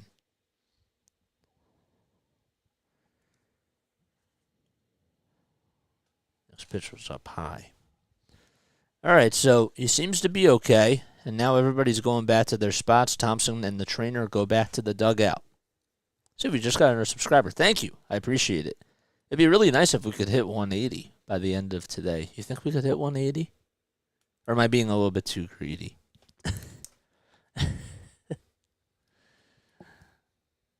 All right, so first pitch to Jonathan India in this at-bat is called a ball as it was taken outside and low. So Walker is still out there. Benson grounded out. India takes the next pitch on the inside corner for a strike. Walker gets set, winds up, and delivers the 1-1 pitch to India. It's inside again. A splitter coming in at 87 miles per hour. 12 seconds left on the pitch clock. And the 2-1 pitch to India. Swing and a miss on a sinker that was over the heart of the plate. Walker has 4 strikeouts on the day. He's looking for his 5th. The 2-2 pitch. There's a line drive out into left field. It just gets over the glove of Edmundo Sosa. And it's backed up by... backed up over in left field by Jake Cave. And there's a single to start off the top of the 5th inning, but there's still 1 out.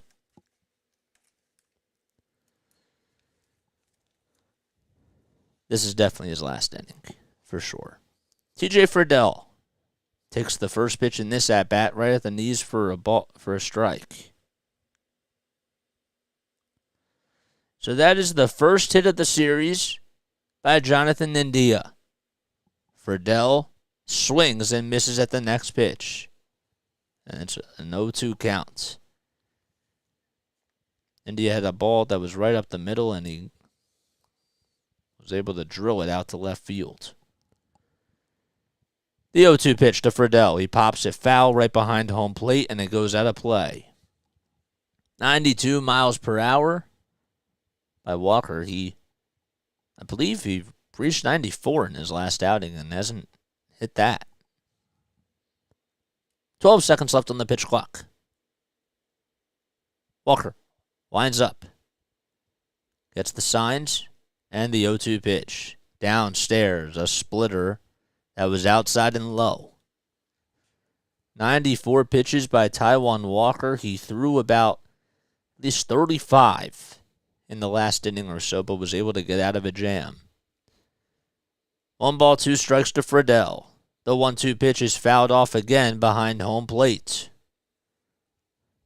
Friedel had a good cut on a swing. And it's a 1-2 count. Walker winds up and delivers the 1-2 pitch. Swing and a miss. A splitter that was in the dirt. And that's now 5 strikeouts on the day for Taijuan Walker. That pitch was absolutely huge. Friedel was fooled on the splitter. And there is 2 outs in the top of the 5th inning. Jake Fraley comes up. He grounds the first pitch over towards the first base side, and it's foul. Fraley's 0 for 1 today. He walked back in the first. It was a 2-out walk. Then did not come home to score in that inning. The 0-1 pitch is up high and outside. Beautiful day out at Citizens Bank Park on this Easter Sunday. 10 seconds left on the pitch clock for Walker. He gets the signs from JT, and he'll throw back over to first base, and the throwback is not in time to get India. 54 pitches over the last 2 innings combined by Taijuan Walker, and he has 98 on the day. The 1-1 pitch to Fraley. It's way outside for a ball. He touched 93 that time, but has not touched 94 once today. The 100th pitch is coming right up. The 2-1 pitch. Right at the knees, a splitter that Fraley takes for a strike. And now the crowd is cheering him on here. 12 seconds left on the pitch clock. 2 balls, 2 strikes, 2 outs in the top of the 5th. A runner over at first. And the 2-2 pitch, outside and low, a splitter that certainly missed the strike zone by a lot. Walker just has to try to be patient here, be calm, cool, and collective. 8 seconds left on the pitch clock. The payoff pitch by Walker. Swing and a high fly ball out to right field, and that ball just hooks foul. It almost got out. Fraley had a hanger and was maybe just a little bit out in front of it.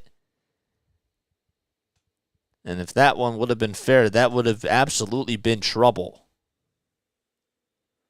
Alrighty, JJ. Gotta go and get ready for my stream. I got you, bro. Thank you so much for coming on here, man. Seriously, thank you. Top of the 5th inning. The Phillies up 4-2. There's 2 outs and a full count to Fraley. The 3-2 pitch. Swing and a foul ball back towards the net. And a fan that was behind home plate is now just laughing. The net wasn't there. It obviously would have had to have been a heads-up play. 10 seconds left on the pitch clock. Walker gets the signs. The payoff pitch. It's fouled back towards first base. And it hits the backstop over towards the first base area.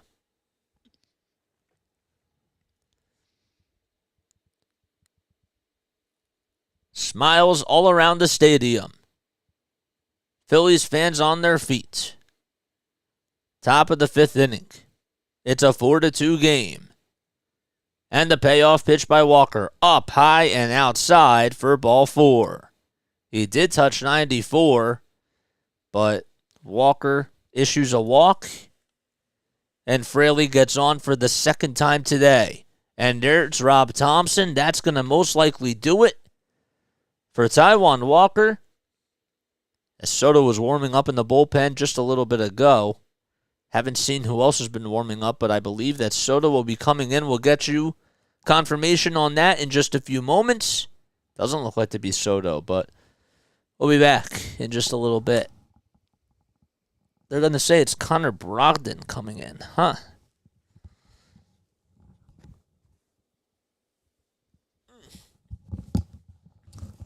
Alrighty. What's going on, guys? My name is Jason Joseph. For those of you that are new to my channel, as always, feel free to like, feel free to subscribe to my content. If you like my Phillies play-by-play broadcasting so far, there is a reason why they call him Walker. Yeah. Yeah, man. Yeah. He issued 4 walks today. 1, 2, 3. Nope, 5. 5. I miscounted. Neal the man, thank you for subscribing to my channel, man. I just got the confirmation that you just subscribed. So shout out to Neal. You're the man. That's why you're called Neal the man, because you are the man. You know it. So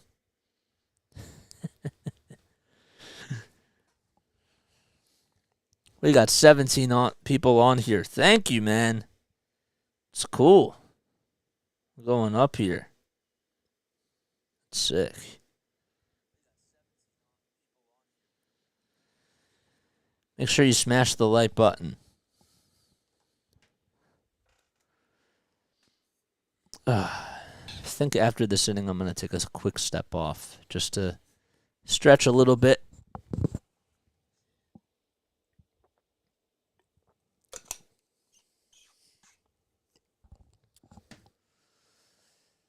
The one thing about this, like, I love interacting with you guys, but sometimes, like, the one thing that I was so used to doing at the radio station is just resting my voice, you know, like in between breaks.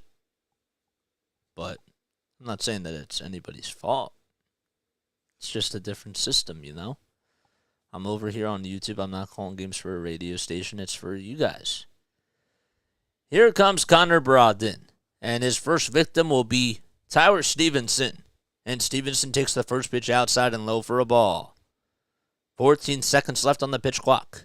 Top of the 5th, 2 runners on. The Reds trail 4-2. The next pitch is way outside for ball 2. So Brogdon can't find the strike zone so far in this at-bat. He's been pitching pretty well to start the season off, but he's behind in the count 2-0. And here's the next pitch. It's at the knees on the outside corner for a strike. 4 games he's appeared in this season. He has a 3.6 ERA in 5 innings of work, 4 strikeouts, and has only allowed 1 home run. 2-1. And the next pitch is on the inside corner for a strike. 93 miles per hour. And Stevenson just let it go by him. Big pitch coming up. Can Brogdon get out of this jam here? The 2-2 pitch. It's laid off. A changeup that misses the strike zone. That was down and low. 15 seconds left on the pitch clock. Walker's day is done. We'll get to his line in just a few moments after this payoff pitch. Here it is. Outside and just a little bit low, and that'll load the bases. Rob Thompson not happy in the dugout. You can see him nodding his head, but he's still trusting his gut. It's 4-2. Bases are loaded in the top of the 5th inning. They were cruising along, and all of a sudden, there's been a lot of traffic on the base paths for both teams. So Walker went 4 2/3. He allowed 3 hits, 3 earned runs. He had 5 strikeouts and also surrendered 5 walks. Not a good day at the office for him. Will Myers comes up with the bases loaded. 2 outs in the top of the 5th. And Myers will take the first pitch on the upper half inside part of the plate for a strike. It's really the upper third. Myers has gotten on base twice today. The 0-1 pitch, swing and a miss on a cutter. That was outside for strike 2. Myers doubled in his last at-bat and got on with a walk in his first plate appearance. 10 seconds left on the pitch clock. The 0-2 pitch to Myers. He lays it off and takes it down low and outside on a changeup.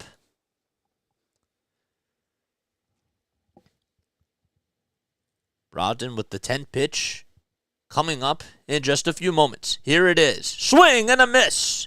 And Myers goes down swinging, and the Phillies get out of a big jam. Connor Brogdon works his way out of it, and the Reds leave the bases loaded. We go to the bottom of the 5th inning. It's 4-2. I am willing to bet good money that the Phillies have a starter to go 6 innings at least once before. Let me see. Before the season is over, to have a starter to go. Besides Wheeler and Nola, you're saying? Okay. I understand now because they haven't had a starter that's gone 6 innings. Yeah, I get it. Yeah, no, I get it, man. I do. It's tough. All right, let me take a very quick step off. I'll be back in like 30 seconds again.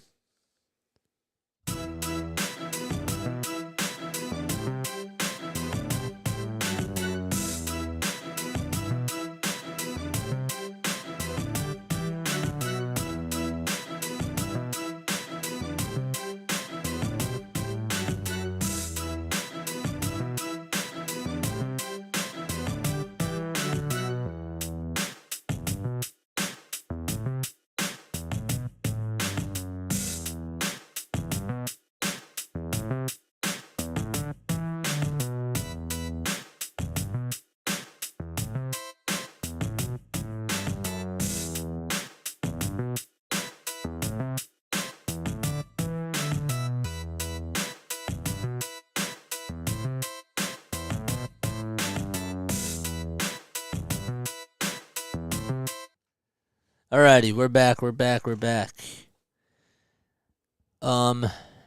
Alright, so the Reds left the bases loaded. Connor Brogdon got out of the jam. And Taijuan Walker, his day is done. As I mentioned, he went 3 2/3 of an inning. He allowed 3 hits, 5 walks, and 2 earned runs as well. Here's Jay Cave to start off the bottom of the 5th. It's 9-1-2 coming up for the Phils.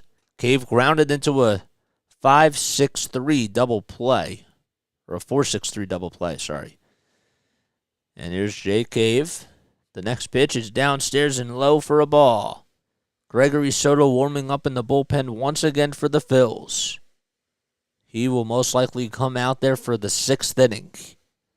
The 3-0 pitch is, or the 2-0 pitch is taken inside for a ball. Got a little confused because the bug said it was 3-0, and I thought maybe we missed a pitch, but we did not. 5 seconds left on the pitch clock, and the 3-0 pitch by Overton. It's on the inside corner, a late call by Jim Wolf for a strike. How about Connor Brogdon working out of a big jam there? The 3-1 pitch to Cave. He slices it foul towards the first base side. And a nice play by the ball girl out there. Fernando Cruz warming up in the bullpen for the Reds. If Overton gets into a little bit of trouble here. The payoff pitch to Cave. He lays it off and takes it outside for ball 4.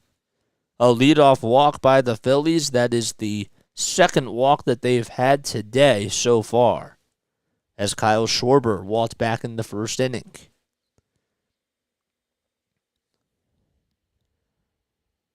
"65 pitches by Overton, and now time is called as Stevenson will go out there on the mound to talk to his pitcher, Overton. You went to the World Series game too? I went to the World Series back in 2009. and 2008. I went to a couple of games, and that was really cool. That's how I really fell in love with the game. There's David Bell. He comes out there, and that's going to do it for Connor Overton. And Fernando Cruz most likely will be coming in to face Trey Turner. And we have another pitching change. And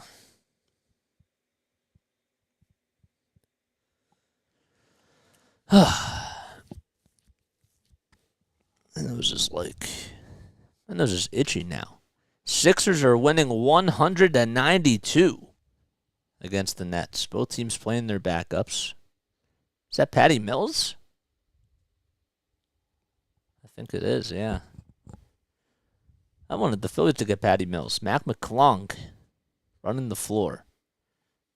I'm a big fan of Mac McClung, man. I have been for a while. That step at 3 was well short. I'm excited for playoffs. If you're excited for Sixers playoffs and you're on here, make sure you make sure you subscribe, because we got some fun content coming up this week. I got to tell you, when it comes to the Sixers, we have some, I really don't want to say a whole lot, but there is going to be some good things coming up. So if you like the Sixers as much as I do, and you enjoy watching them and talking about them, you're not going to want to miss what's going on this week. Just telling you.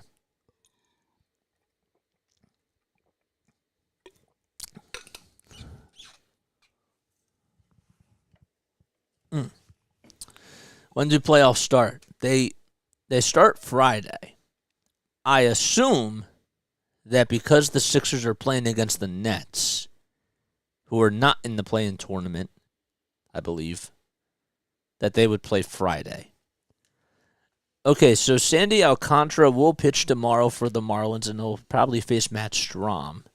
Jesus Luzardo pitches Tuesday against Nola. Edward Cabrera faces Zach Wheeler on Wednesday. Who's my favorite Sixers player? Tyrese Maxey. I mean, I love Joel Embiid. Joel Embiid's number 1, but Tyrese Maxey is number 2. Here's Trey Turner, and Fernando Cruz comes in to pitch for Connor Overton. The first pitch is on the outside corner for a strike. Get to his stats in just a few seconds. Cruz throws back over to first base, and it's not in time as Cave puts his left hand in first as he dives back to the bag. 15 seconds left on the pitch clock. Turner 0 for 2 today. And the next pitch, a swing and a foul tip into the glove for strike 2. He just held on to it. Stevenson, but it wouldn't have mattered anyways. Cave takes a lead off at first. The 0-2 pitch to Turner. He does not go, and Turner swings and misses at the pitch for strike 3. So Trey has been a little bit cold over the last couple of days. This is the first time today, though, that he's gone down swinging on strikes. It was a breaking ball that was outside and low. And the matchup seemed to work for Trey Turner, but will it work for Kyle Schwarber? Schwarber's 0 for 1. He scored a run back in the first inning, and he got on with a walk. First pitch, Schwarber sees. He pops it up towards the infield. He throws the bat down, getting underneath it as it was sky high for the catch is Kevin Newman. That was out there for a very long time. He got way underneath that pitch. So Schwarber will pop out for the second out, and now JT Realmuto comes up. Phillies lead 4-2 in the bottom of the 5th inning. Cave is over at first base. He got on with a leadoff walk. That was Overton's last batter that he faced. Cruz with 4 pitches and 2 outs, and now JT will ground it over to third base. Spencer plays on the hop, throws over to first in time for out number 3. So 5 pitches and 3 outs delivered by Fernando Cruz. And we go to the top of the 6th inning. The Reds are coming back up to bat, but the Phillies do lead 4-2. Man, Cruz came in there and got the job done. If I were to tell you that the first 3 hitters for the Phillies over the last 2 games, right? Let me see if I have this correct. Let me double check here. 0 for 3,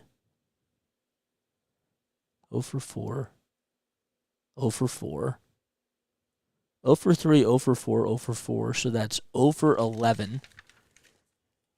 And then today, 0 for 14, 0 for 16.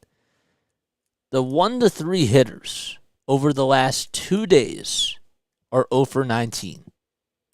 That means Trey Turner, Kyle Schwarber, and JT combined are 0 for 19 over the last 2 games. Think about that. Would you think that the Phillies would win if their top 3 players in their lineup were 0 for 19 over the last 2 games?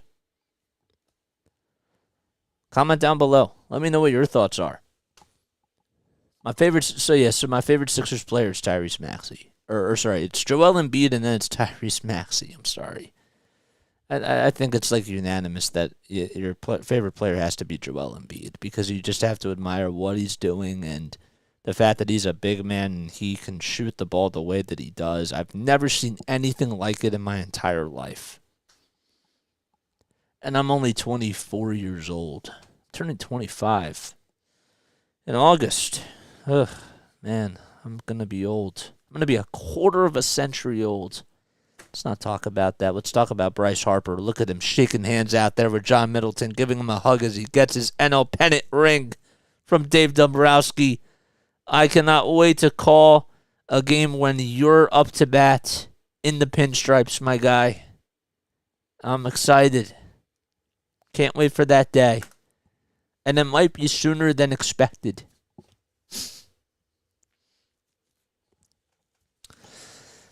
It might be. Okay. Gregory Soto comes in for the Phillies as he's pitching in relief. Connor Brogdon came in for Taijuan Walker, got the job done in the 5th inning. And now Soto is out there for the 6th inning. And the first victim he faces is Jason Vossler, who's 0 for 2 today. The 0-1 pitch to Vossler. He takes it down low for a ball. A 98-mile-per-hour fastball. Vossler has struck out, but he also grounded out to tie the game. It was an RBI ground out that would tie the game at 2-2. 5 seconds left on the pitch clock. The 1-1 pitch is way up high for a ball. Sixers, they lead 115-101 with 7:03 left to go in the 4th quarter. The 2-1 pitch by Soto. A ground ball over towards the second base side. Stott fields it on the hop. Throws over to first in time for out number 1. Stott was playing him the pole. He had 1 foot on the outfield on the infield back of the infield and 1 foot on the outfield grass. I really cannot speak today. What is wrong with that? Maybe I'm in my head. Maybe I need to, maybe I'm like, I can't think of a hitter that's struggling right now, but maybe I'm in my head. Here's Spencer Steer. The 1-0 pitch on the inside corner for a strike. A 98-mile-per-hour fastball by Soto, who was acquired by the Phillies during the offseason. On a trade by the Detroit Tigers. The 1-1 pitch is way up high for ball 2. We've seen Soto throw a lot of sinkers, a lot of fastballs, and sliders. Not a whole lot of off-speed pitches. The 2-1 pitch, a fastball that was on the inside corner and fouled back towards the screen by Spencer Steer. So it's 2 balls and 2 strikes.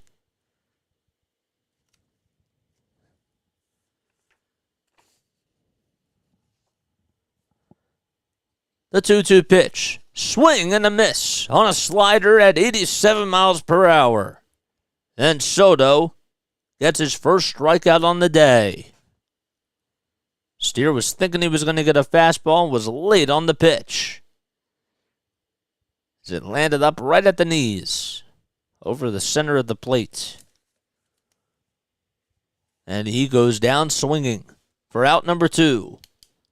And that'll bring up Kevin Newman, who takes the first pitch on the upper third of the strike zone over the center of the plate for a strike.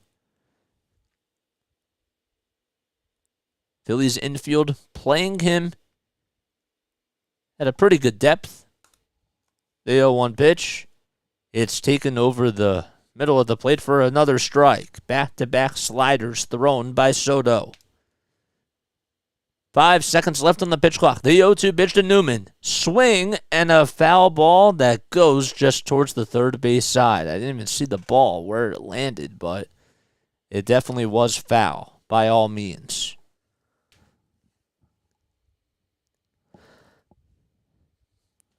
No balls, 2 strikes. We'll go back at it again. The next pitch is grounded over towards Trey Turner. Turner throws over to first in time for the third and final out of the inning. A slow roller over to Turner, and he made a nice play out of it. And now we go to the bottom of the 6th. The Phillies up 4-2. 4, 5, and 6 coming up for the Fightins.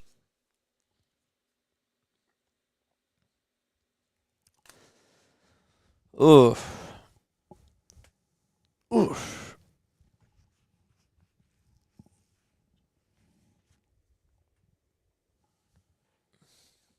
And some water.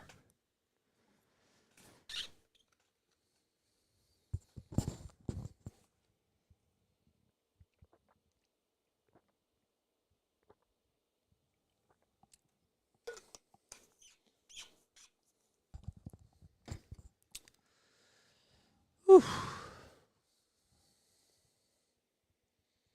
3 o'clock already. This game started at 1:20, right? Because of the ceremony. The late ceremonies that were going on. Got 16 people on here. Nice. Good stuff. Good stuff.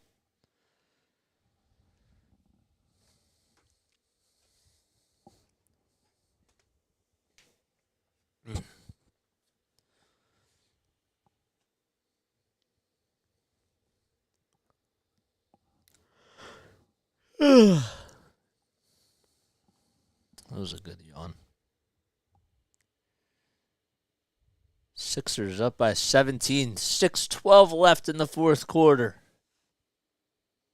Did Reed get fouled? No. We have it on in the background.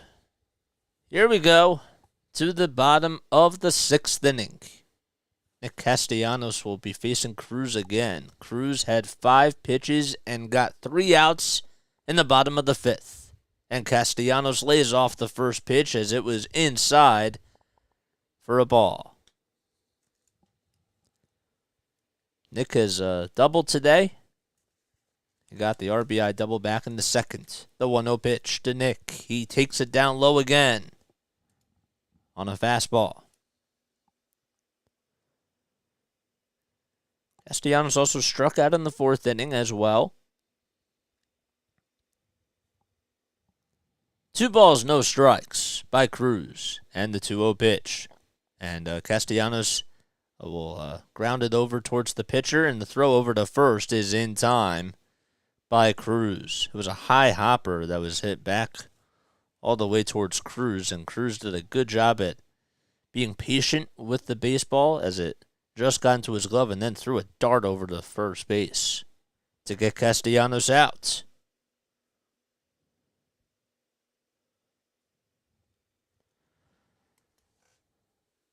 Here's Bryson Stott. He has been seeing the ball very well for the Phillies. The first pitch to Stott. He pops it up into foul territory towards the third base dugout, and it goes into about the 6th row or so. Bryson Stott batting .455 on the season, 1 RBI, and he just scored his first run of the season on a 2-run home run by Alec Bohm. And the next pitch on the outside corner, a splitter that was taken on the higher third part of the outside of the plate. No balls, 2 strikes. And here it is to Stott on the next pitch. Downstairs and outside for a ball.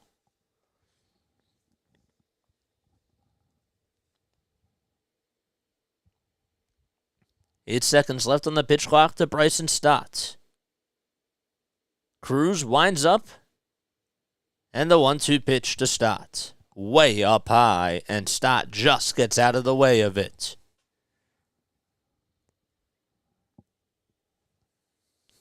Stott has been seeing the ball very well. He's been putting the ball up the middle and also utilizing the opposite field too.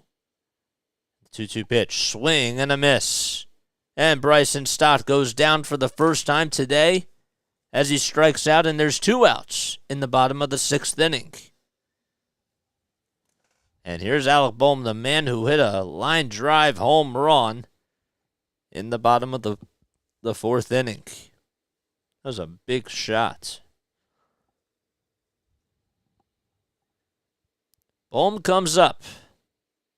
2 outs, nobody on. And Bohm with the first pitch, he fouls it off of his left shin.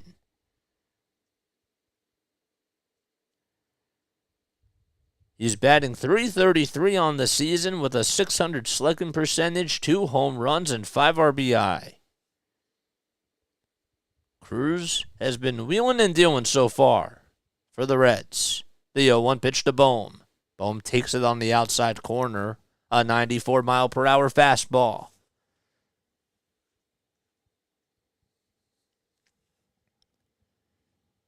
Five seconds left on the pitch clock. Cruz gets the signs from Stevenson, and the 0-2 pitch. And Bohm lays it off. A splitter that Cruz thought that maybe Bohm would chase, but did not. He took a couple of steps back towards the dugout. Bohm was like, no, sir. I can't buy that one. The 1-2 pitch to Alec Bohm. There's a ground ball over to third base, and it just goes over towards the left side of the bag for a foul ball.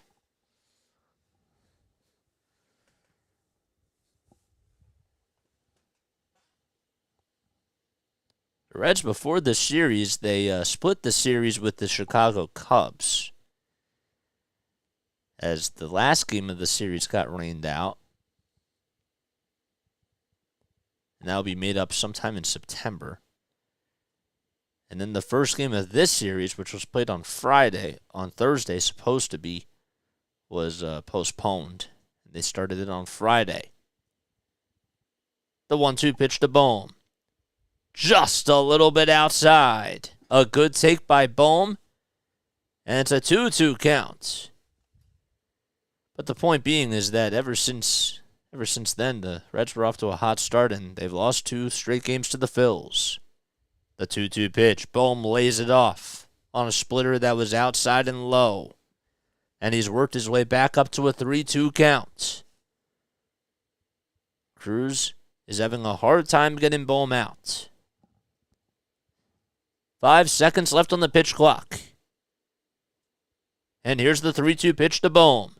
Bohm will ground that one over to third base. This is going to be a tough play. The throw over to first by Steer is in time. What a dig over at first base by Volsler. Wow, that was not an easy play. It was sort of like an ice cream scoop, if you will. And we go to the top of the 7th inning. 1-2-3 go the Phils. But they still lead 4-2.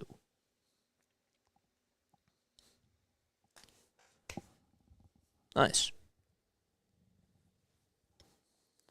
Oh, not so nice. I kind of wish that they would have gotten some more runs.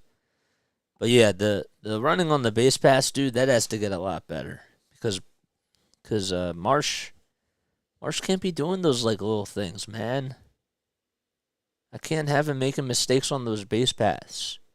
Like, you either go with your gut, right? Or you just like stay over at third. And by going with your gut, I mean like go home or just stay. Like you have to make a quick decision. And you can't just be like stuck in the middle. It's not how it works, man.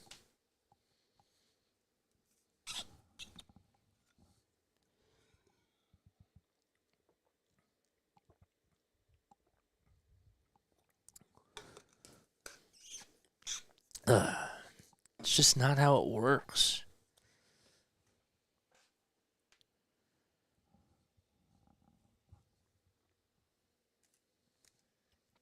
Oof. Bum. Bum bum.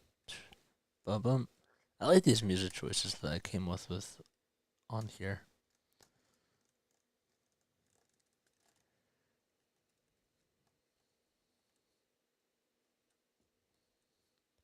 Oh, is that the new Guardians of the Galaxy?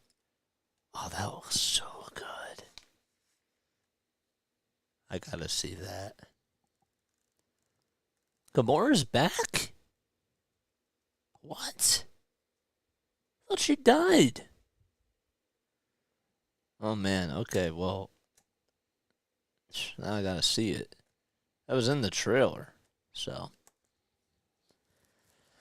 All right, so the Phillies lead 4-2 as we go to the top of the 7th inning. Alec Bowman a 2-run home run. Bryson Stott also scored 2 runs. And they lead it 4-2. Here's Jose Alvarado. He has been lights out for the Phillies, and Rob Thompson wanted to go to him a little bit earlier today. That's because he has to face the top of the lineup.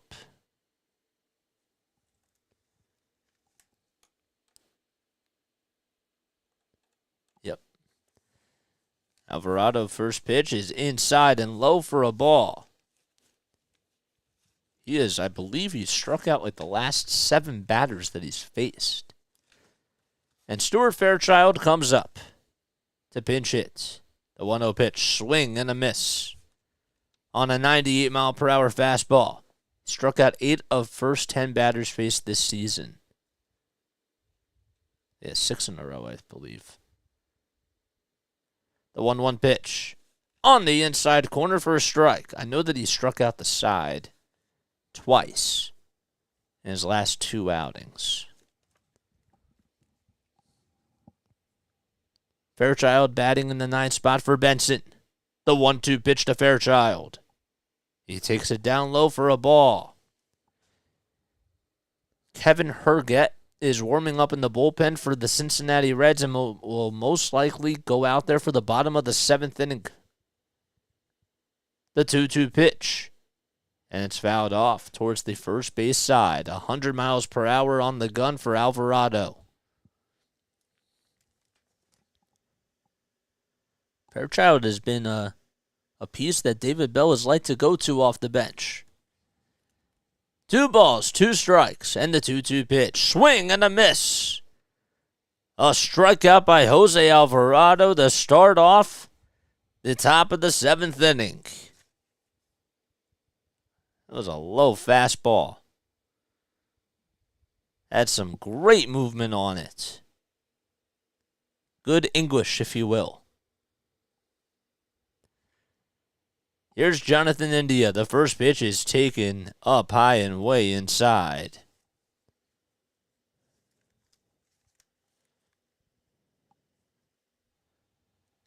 The 1-0 pitch.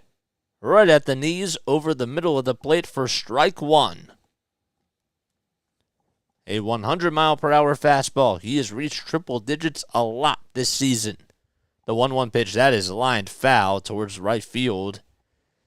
And it goes into the stands. India had a single back in the 5th inning. Got his first hit of the series. And here's the 1-2 pitch. It's laid off as it was inside and low. Alvarado was just locked in. 2 balls, 2 strikes to Jonathan India in the top of the 7th inning. Phillies up 4-2, and the 2-2 pitch. Swing and a foul ball as India just got a piece of it.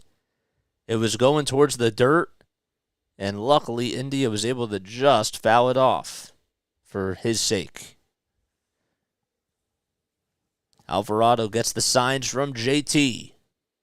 4 seconds left on the pitch clock, and the windup in the pitch. And it's fouled back towards the backstop.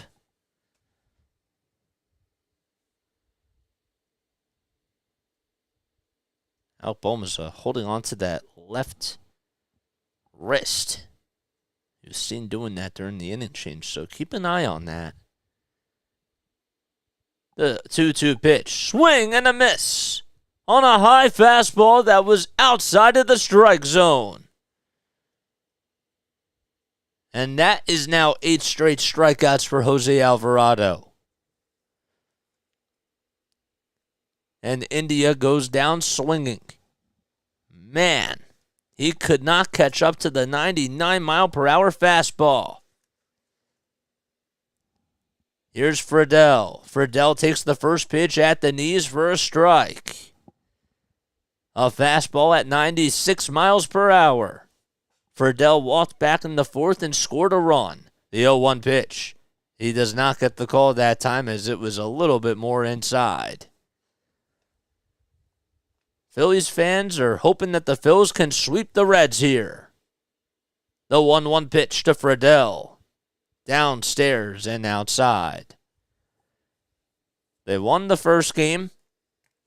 They were down 2-0 in yesterday afternoon's game, and then walked it off in the 9th inning as they came back to win 3-2, and they are currently up 4-2 in the top of the 7th. The 2-1 pitch by Alvarado. A foul back towards the net behind home plate. Alvarado got Fairchild the strikeout and Jonathan India the strikeout, and now there's a 2-2 count to TJ Friedel. 8 seconds left on the pitch clock. Alvarado kicks and deals. Check swing. It was inside. Did he go? They say no, according to Alan Porter over at third base. They appealed no swing, and that was the right call. He held it. Here's the payoff pitch by Alvarado. Swing and a miss.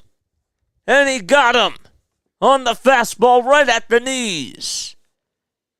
That is the 3rd straight time that Alvarado has come in to retire the side.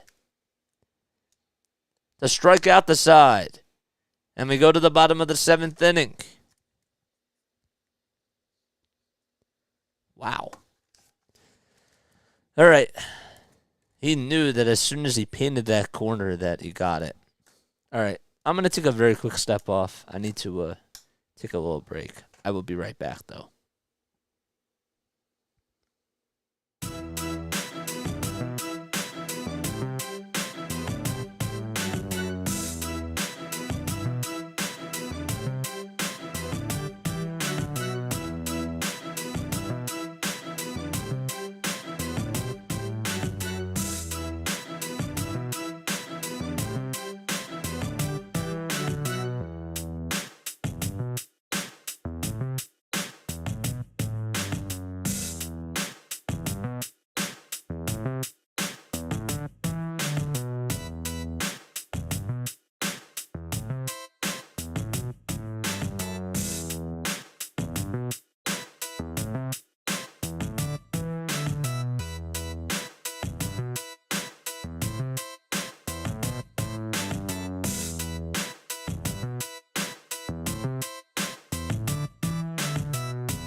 Alrighty, what's going on, guys? My name is Jason Joseph. This is Play-by-Play with JJ. Jose Alvarado just came in and struck out the side for the 3rd straight time. That is unbelievable.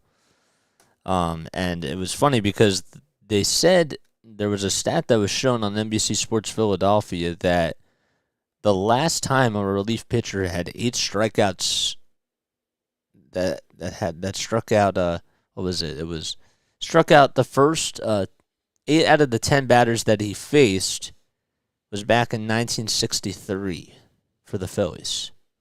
So that was a pretty cool stat. Don't remember who it was that did it. But I'm Jason Joseph. This is Play-by-Play with JJ. If you're new to my channel and if you do enjoy my 76ers play-by-play commentary, as always, feel free to like, feel free to subscribe. I really appreciate you guys for coming on here. I see that we got like 22 people in the chat. Is that right? Is that right? We got 20. Oh, then we got 19. Got 19 people on here. Still, that's pretty awesome. We're definitely building an audience and we're building a community here, and I love that so much. That's really freaking awesome. Putting in a lot of good content. And more is coming up. It's not just about the number of people. I've always been a quality type of a person. You know, I really care about, like, the quality of people that come on here and, like, you know, good morals, good values, all that sort of stuff. Like, yeah, like, we share a lot in common, but if you're just a good person and if you just care a lot about people, like, that's... You know, we gel pretty well together, you and I. Marsh will take the first pitch inside as we start off the bottom of the 7th inning. Herget is out there. Oh, I got you, man. No problem. Thank you so much for stopping on here, dude. Brandon Marsh will take the next pitch up high and outside for a ball. Marsh walked and tripled, but was out at home plate. The 2-0 pitch. He fouls it off toward the third base side, and it goes into foul territory. Kevin Herget this season with a 7.71 ERA. He's went 7 innings of this season. In 3 games, he's 0-1, and opponents are hitting .321 against him. 5 seconds left on the pitch clock. Herget gets set, winds up, and delivers, and the next pitch is taken right down Broad Street. First strike. 8 seconds left on the pitch clock. The 2-2 pitch. Up high and outside for a ball to Brandon Marsh. Phillies lead 4-2. It was a tie ball game, but then Alec Bohm hit a big 2-run home run to give the Phillies the lead back in the 4th inning. The 3-2 pitch. Marsh slices that one out towards left center field, and Fairchild gets underneath it to make the catch for the first out of the inning. Wasn't hit all that hard, but Marsh will go down, and there's 1 out in the bottom of the 7th inning. That'll bring up Edmundo Sosa.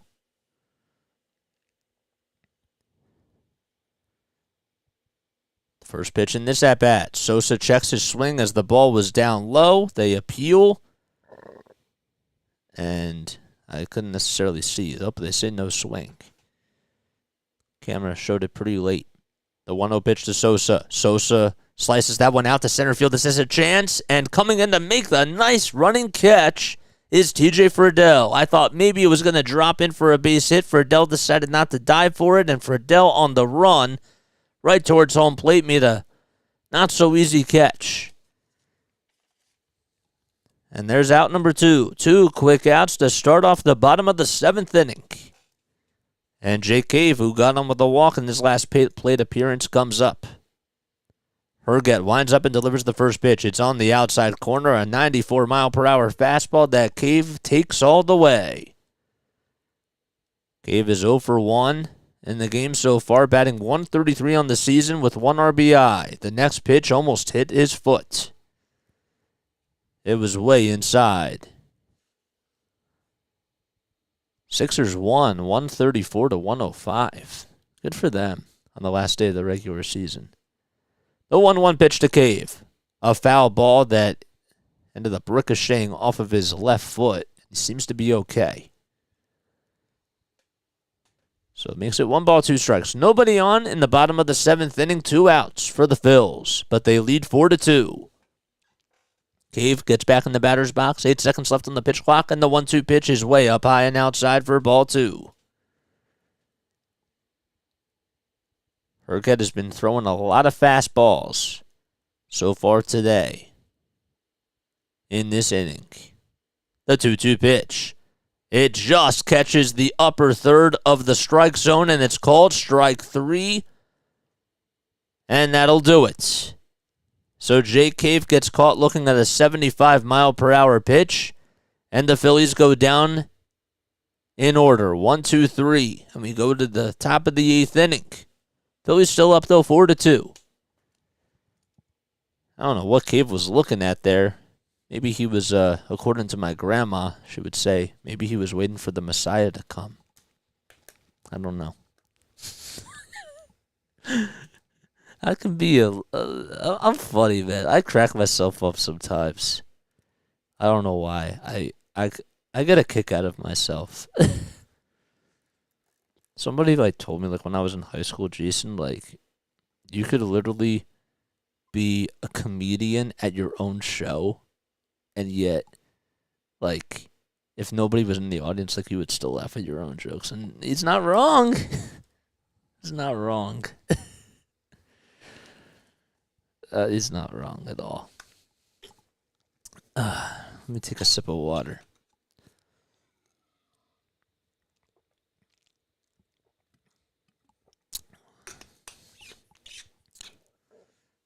Man, I want to see a Schwarber bomb. I still maybe get one more chance to see it. Potentially. If you think Kyle Schwarber's going to hit a home run, hit the thumbs up button. And also make sure that you subscribe to my channel. If you believe in Kyle Schwarber hitting a home run and turning into the Schwarbinator, hit the like button. Hit the subscribe button. What are you waiting for, man? Ladies and gentlemen, the Phillies are up 4-2 as we go to the top of the 8th inning. I'm Jason Joseph. This is Play-by-Play with JJ. Hopefully I'm not peaking because I just noticed that I was hearing myself a little bit really loudly. A little bit too loud. My gosh.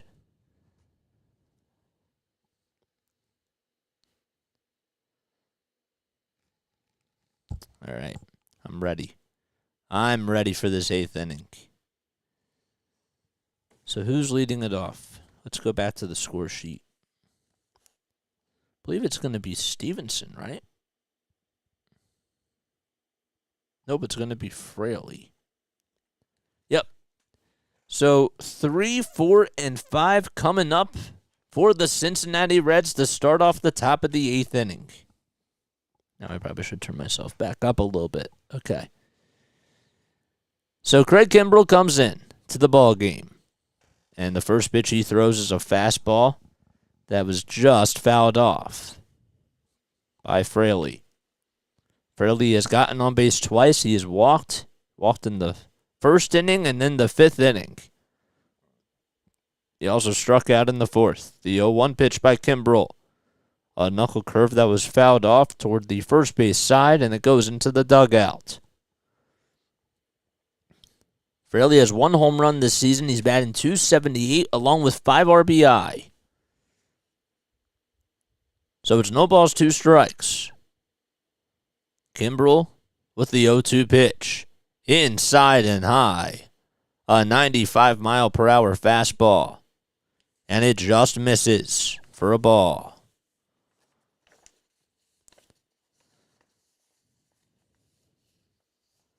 Five seconds left on the pitch clock, and the 1-2 pitch by Kimbrell. He swings and fouls that one off, Fraley that is, and it goes back towards the backstop. Stevenson waits on deck.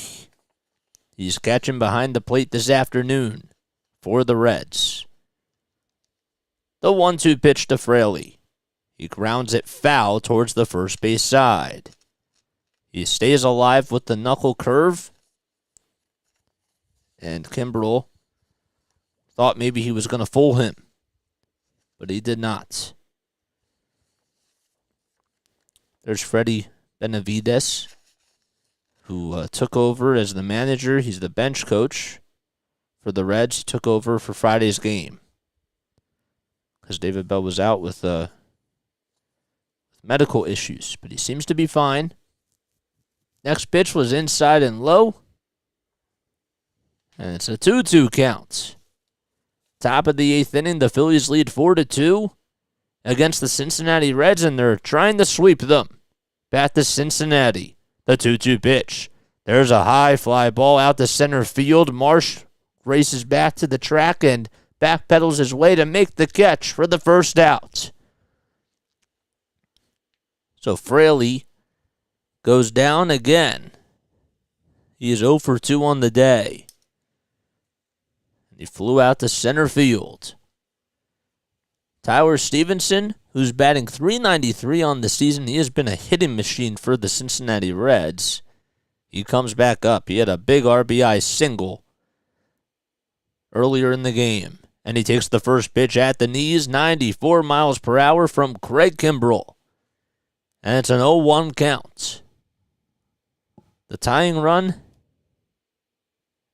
will come up if Stevenson gets on here. The 0-1 pitch, that is grounded foul toward the third base side, and Sosa will just try to throw it over the net to give it to a fan for a souvenir.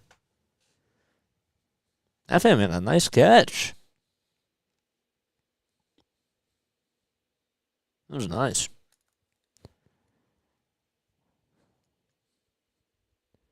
The 0-2 pitch. It's outside and low for a ball. We've had a couple of foul balls come our way when we've went to the Phillies game. Almost hit by Pablo Sandoval. And the guy actually gave it to my older brother, which was nice. The 1-2 pitch, that's grounded over to the third base side, and it's bobbled by Sosa. He fields on the hop, though, throws over the first in time. Oh, my goodness, what a play by Sosa. He gloved it, and he bobbled it for a quick second, and while the ball was in midair, he barehanded it, caught it, and then threw it over to first base to just get Stevenson out. The fans like what they see. Wow, he stayed with the play. As he was trying to backhand it with the glove, it just ricocheted off of the right heel, if you will. And there's 2 outs now. So Stevenson grounds out, and Fraley flies out. Here's Will Myers, and he takes the first pitch down low for a ball. A knuckle curve at 85 miles per hour.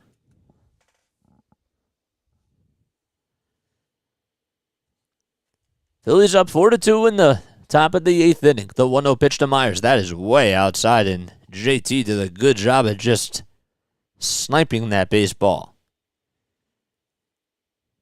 It almost got past him. Sosa sharing some smiles all around the infield. The 2-0 pitch. And that is just at the knees for a strike. It was a late call by Jim Wolf. It was over the center of the plate, but also right at the knees. 2 balls, 1 strike to Will Myers. 2 seconds left on the pitch clock in the 2-1 pitch. That time it was a little bit above the knees, and he takes it again for another called strike.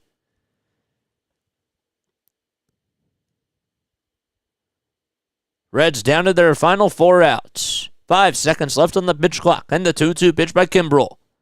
Myers lays it off and takes it down low and outside for ball 3. That time Kimbrell went with a slider, but it missed by a mile. Here comes the payoff pitch. 5 seconds left on the pitch clock, and here it is. It's up high for ball 4, and Myers gets on with his second walk today. A 2-out walk, and Vossler comes up to the plate representing the tying run for the Reds. It was a high fastball that hit 95 by Kimbrell. And it was right towards the head of JT Realmuto in the squat position. Vossler takes the first pitch on the outside corner for a strike. He's been struggling today, but he's been seeing the ball very well for the Reds. A big power hitter in their lineup. The 0-1 pitch to Vossler. He swings and lifts that one high to right field. Castellanos can't make the catch. It hits the wall. And rounding third and coming in to score will be Will Myers, and it's now a 4-3 ball game on an RBI double. Castellanos didn't necessarily read the ball so well. It wasn't all his fault, but it just took a very weird ride, if you will. It was a hanging breaking ball. Vossler got it got a good piece of it, and Castellanos just was not able to make the play. It just got out of his reach, and Myers was hustling as soon as the ball was hit, and he rounded third base and came in to score. It's now a 4-3 ball game, and an RBI double by Vossler. And the first pitch in this at-bat to Steer is outside and low. And now JT wants to call time. So it was smooth sailing until the walk was issued to Will Myers. And Myers has come in to score. That was actually the third time that he's gotten on today. It's a 4-3 ball game. And Castellanos, again, it just got out of his reach. He tried to make the catch with the right hand, and it would have hit the warning track if he got to it. I mean, if he was just more, I'd say maybe about a half a step there, he would have caught it. So not the best to read. Steer takes the second pitch, on the outside corner. Man, I gotta slow down my words. Oof. 1 ball, 1 strike. Steer is 0 for 2 on the day. He walked back in the 5th. 8 seconds on the pitch clock. And the 1-1 pitch is lifted out to right center field. Marsh goes back to the warning track, and he'll make the catch for out number 3. So the Phillies, they give up a run on an RBI double by Vossler. But they will go to the bottom of the 8th inning, the top of the lineup coming back up for the Phils. Can they add some insurance? That remains to be seen. Maybe State Farm could help them. Get it? That was a dad joke. See, we just got a subscriber. I got a notification now. Let me see. I got to give you a shout out. Because I give all my subscribers a shout out. Caleb. Thank you, Caleb. I appreciate it, man. I really appreciate you subscribing, man. It means a lot to me. Shout out to Caleb, man. Go subscribe to Caleb's channel. Seriously, go subscribe to his channel if you haven't done so already, and if you're in the chat. And as always, man, if you're new to my channel, just have to remind you guys, the rest of you that are out there, we'll be back on tomorrow for the Phillies game as they take on the Miami Marlins. So if you like my play-by-play commentary, make sure that you come back on here tomorrow night, as first pitch will be at 6:40 p.m. Eastern Time. We will also be coming out with some incredible content for the Sixers as they head into the playoffs. They still have not confirmed when they will be playing and what time as well. But they will face the Nets in the first round. But we do have some nice content coming out there. But in essence, make sure that you subscribe if you like the Sixers, the Phillies, the Patriots, or the Flyers, because we do a lot of content. I haven't done as much for the Flyers, but we do a lot of content, though, on here in regards to those 4 teams. No problem, Caleb, man. Thank you. All right, top of the order coming up for the Phillies. Trey Turner steps into the batter's box and takes the first pitch inside for a ball. Turner's 0 for 3 on the day. He's actually 0 for his last 7. Herget's still on the mound. The 1-0 pitch, swing and a miss on a changeup that was on the outside corner of the plate for a strike. 10 seconds left on the pitch clock. And the 1-1 pitch to Turner. He takes it on the outside corner and was not looking to swing there. Turner trying to get out of a little slump here. Started off the season hot, and now he's 1 for 2, and he lines that one out to left field, but it just goes over to Fairchild, and Fairchild doesn't have to take too many steps, and he makes the catch for the first out. Turner hit it hard, but he lined it out to left field.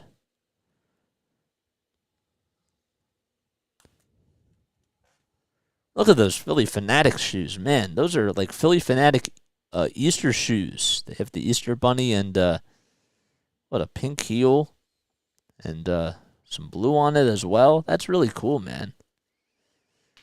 Here's Kyle Schwarber. It's now no balls and 1 strike. As he took the first pitch at the knees. The 0-1 pitch to Schwarber. He takes that one on the outside corner at the knees for a strike. And it's 0-2. Let's see if Schwarber can try to get a good one here. The 0-2 pitch to Schwarber. He takes it outside and low for a ball. That time, Herget went with a changeup. It's been a lot of fastballs by Herget. That was the second time that he's used the changeup this afternoon. The 1-2 pitch to Schwarber. He lines that one foul as he rips it right towards the net. Charge. Ba-da-da-da-da-da. I like that. That's so cute. That's funny. What's up, Sports Boy? Thanks so much for coming back on here, man. 1 ball, 2 strikes. 2 seconds left on the pitch clock, and the 1-2 pitch. That is fouled off right behind home plate. See that we just got a new subscriber. Colleen Wilson. Colleen, thank you. Got to give you a shout out. Thank you so much for subscribing. Colleen, you're the best. Seriously. You made a good move. Schwarber calls time. If you want to get a shout out, subscribe to my channel. I give you shout outs and really, really seriously appreciate you guys for coming on here. 1 ball, 2 strikes, and the 1-2 pitch to Schwarber. He stays alive and fouls it off toward the third base side. Oh, you were eating lunch? Dude, I can't wait for dinner tonight.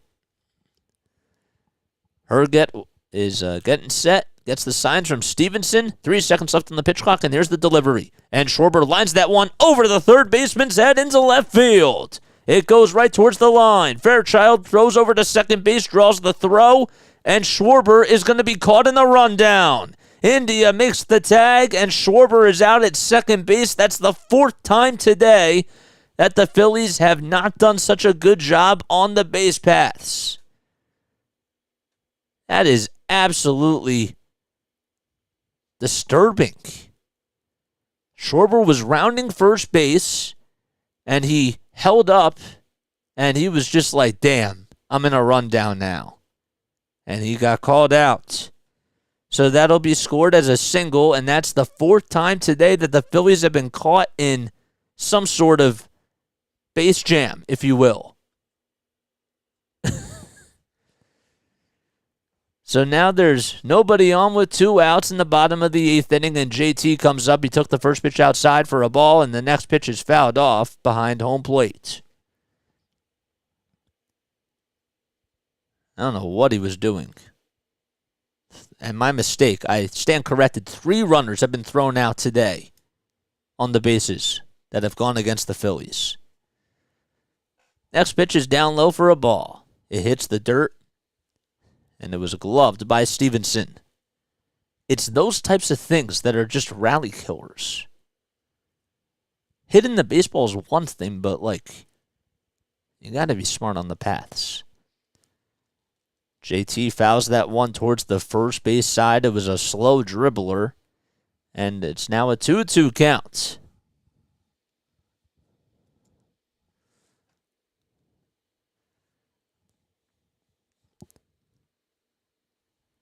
Ten seconds left on the pitch clock. And the 2-2 pitch to Realmuto. Realmuto slices that one into foul territory, and it goes to the first base side and into the stands. 30 pitches for Herget on the day. Castellanos waits on deck for the Phillies. He's 1 for 3 at an RBI double back in the 3rd inning. There's a line drive over to third base. It's fielded on a hop, and the throw over to first in time. Man, that was a nice play by Spencer Steer as he backhanded the play. And that'll do it for the Phillies. So we go to the top of the 9th. The Phillies up 4-3. Can they hang on and sweep the Reds? Is it the base coach call or Schwarber?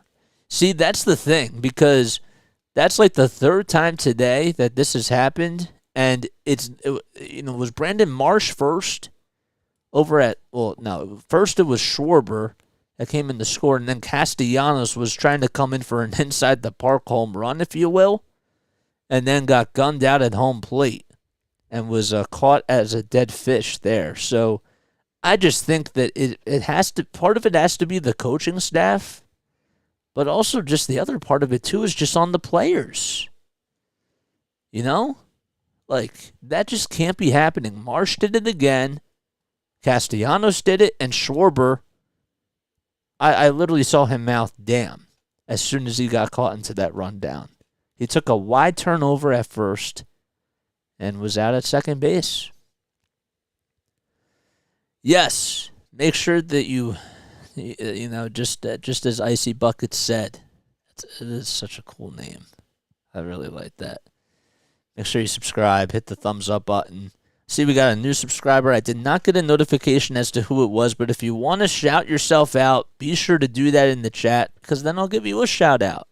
That's what I do on here. We're a community. We're a family of people on here, man. We love baseball. We love the Phillies. We have a lot in common just from that, man. I call everybody man, so don't ever take offense to that.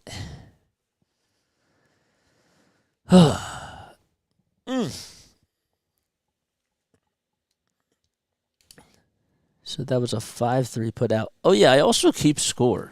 So I actually do that like while I'm doing these games, and it sounds a little bit old-fashioned, but when you're like calling the games, it makes a lot of sense to do it. I wish I could do it for basketball, but because the pace is so fast and there's a lot of scoring, it's not so easy to do. It doesn't even make sense to do it while you're calling it, you know. Sir Anthony Dominguez comes in to try to close out the top of the ninth inning. And he will face 8-9-1 for the Reds. Kevin Newman, his first victim. The first pitch is a 99-mile-per-hour fastball in the outside corner for a strike. Dominguez struggled in his first couple of outings, but then had a good last outing against the Reds yesterday afternoon. The next pitch is taken down below the knees for a ball. Dominguez went 1 inning, and he only had 7 pitches. The 1-1 pitch, that is grounded over to the third base side, and it just goes into foul territory. 1 ball, 2 strikes to Dominguez. Newman. Here's the 1-2 pitch. Swinging a ground ball over to shortstop. Turner fields on the hop, throws over to first base, and plenty of time for the first out. And now, there's 1 away to start off the top of the 9th.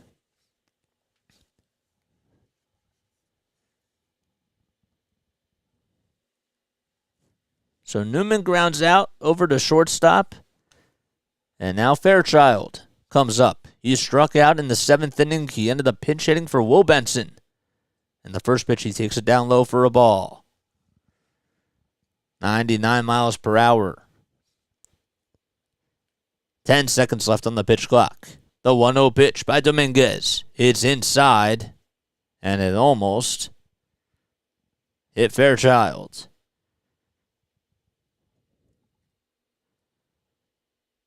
Four hits on the day for the Reds. They trail 4-3. The next pitch is down low and in the dirt for a ball. So after Dominguez was able to get the first out, he's behind in the count 3-0. Jonathan India waits on deck. 8 seconds left on the pitch clock. The 3-0 pitch is up high for ball 4. And the go-ahead run is aboard, and Fairchild gets on after 4 straight balls were issued by Dominguez.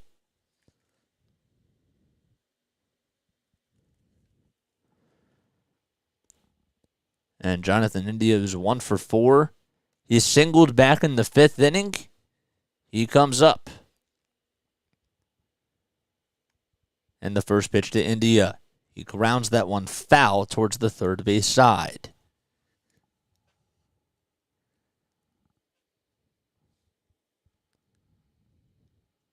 Dominguez getting ready to throw his 10th pitch in the inning. In the top of the 9th, the Phillies up 4-3. The 0-1 pitch, that's up high. The throw over to second base to try to get Fairchild is not in time. And Stott thought that maybe he applied the tag. The throw was a little bit high.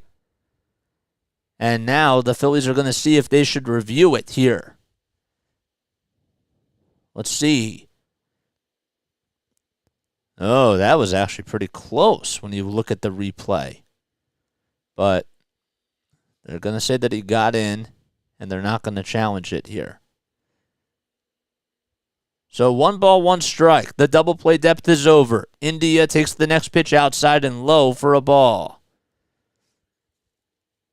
Phillies up 4-3. The tying run is now in scoring position as Fairchild gets over to second base on a stolen base. The 2-1 pitch to India. He takes it down low again, a 99-mile-per-hour fastball that just missed the strike zone. Friedel waits on deck. The 3-1 delivery. It's down low and inside for ball 4. And now the go-ahead run is on at first base. So back-to-back walks issued by Sir Anthony Dominguez, and Caleb Coughlin is going to see if he can go out there to talk to his pitcher, and he gets the signal from the home plate umpire, and he will. So the Phillies lead 4-3. Runners over at first and second. 1 out in the top of the 9th inning. Dominguez has to just try to get the last 2 outs. The good news is that the double play depth is back for the Phillies, so they can get maybe an around-the-horn double play here. That would absolutely be huge. TJ Friedel comes up. He's been one of the hot hitters for the Reds, but he's 0 for 3 on the day. He struck out twice, back in the 5th inning and in the 7th inning. So Coughlin will head back over to the dugout, and Dominguez will head back to the mound here. Fans starting to get a little bit nervous at Citizens Bank Park. The Phillies have took the first 2 games, and they're trying to seal the deal here. The first pitch to Friedel on the outside corner, called strike 1. So that's now 14 pitches. 15 seconds left on the pitch clock. The infield is playing in. And the 0-1 pitch. There's a ground ball over to the third base side. It gets right past the third baseman, but it lands into the hands of Trey Turner, and it's an infield single. So that'll load the bases. Sosa could not get over to it. It just got underneath his glove as he dove for it, and now the bases are loaded with 1 out in the top of the 9th. It was a good piece of hitting, though, by Friedel. Sosa wouldn't have been able to get to it. And now here comes Jake Fraley with the bases loaded. He swings and misses at the first pitch for a strike. Can Dominguez try to get out of a jam here? Back-to-back walks and an infield single. 1 out in the top of the 9th. The Phillies up 4-3. The 0-1 pitch, swing and a miss on an outside fastball. And it's 0-2. Fairchild at third. He represents the tying run. The go-ahead run's at second. 8 seconds left on the pitch clock. The 0-2 pitch. Inside, a 97-mile-per-hour fastball. And Fraley holds his swing. He has 1 career grand slam with the bases loaded. 8 seconds left on the pitch clock on the 1-2 pitch. Swinging a line drive out to right field. That's going to drop in for the base hit, and it's going to go all the way towards the wall. 1 run comes in. 2 runs are going to come in. This could clear the bases. The throw over to Stott.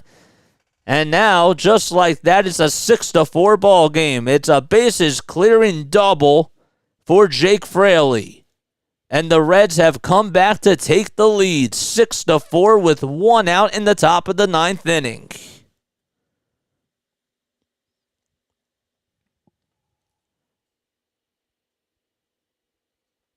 Wow. A pitch that was right down the middle. Fraley, who's been hitting the ball hard today, even though he's been struggling. just delivered a 3-run double. And now he's over at second base. It's 6-4 Cincinnati. They've come back. Can they keep it here? Stevenson takes the second pitch. The first pitch was at the knees for a strike. The second one is down low and outside for a ball. Stevenson is 1 for 3 on the day. That is certainly a rally killer for the Phillies. The 1-1 pitch to Stevenson. It's on the outside corner for a strike. And this is exactly why the base running plays, they add up. Because this can happen. The 1-2 pitch. Swing and a miss. And Dominguez gets Stevenson to strike out here.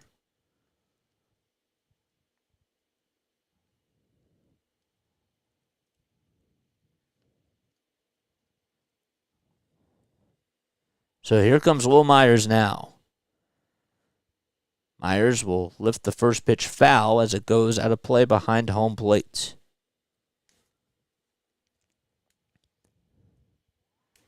Ian G. Balt comes in, will be warming up in the bullpen. And the 0-1 pitch to Myers. Outside and low for a ball. So when the Phillies come up in the bottom of the ninth, they will have Castellanos, Stott, and Bohm coming up, I believe. Next pitch is taken down low and inside for a ball. They were up 4-3, and thanks to a 3-run double by Jake Fraley, it's a 6-4 lead. The next pitch is outside and low again for another ball.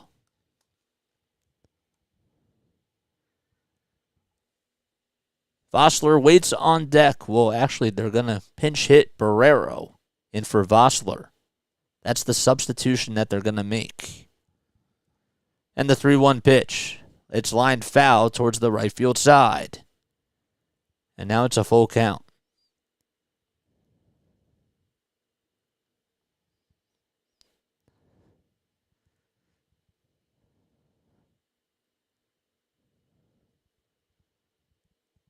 The next pitch. Swing and a miss by Will Myers. And that'll do it. But the damage is done. And we go to the bottom of the ninth inning. Castellanos, Stott, and Bohm coming up. Last chance for the Phils. Let's see. Yeah.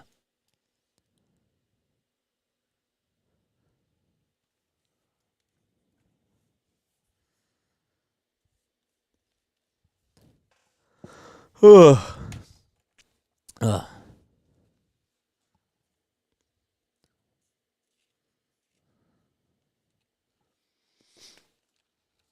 right. Well, this is exactly why all the runs, all the base running plays really do add up, man. But they have a chance. It's not over till it's over. You know, that's how it always goes. So.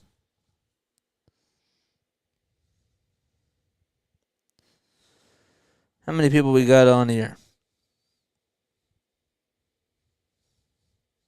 34 people. Wow. Nice. Good stuff, man. Cool stuff. Thank you so much for the subscription. If you're new to my channel and if you are just tuning in for the first time, I'm Jason Joseph. This is Play by Play with JJ. As always, if you enjoy my Philadelphia Phillies commentary, be sure you like, be sure you subscribe. We also do Sixers Play by Play. We've been going at it for 4 months, man. Just been putting in the work and just continuing to grind things out every single day.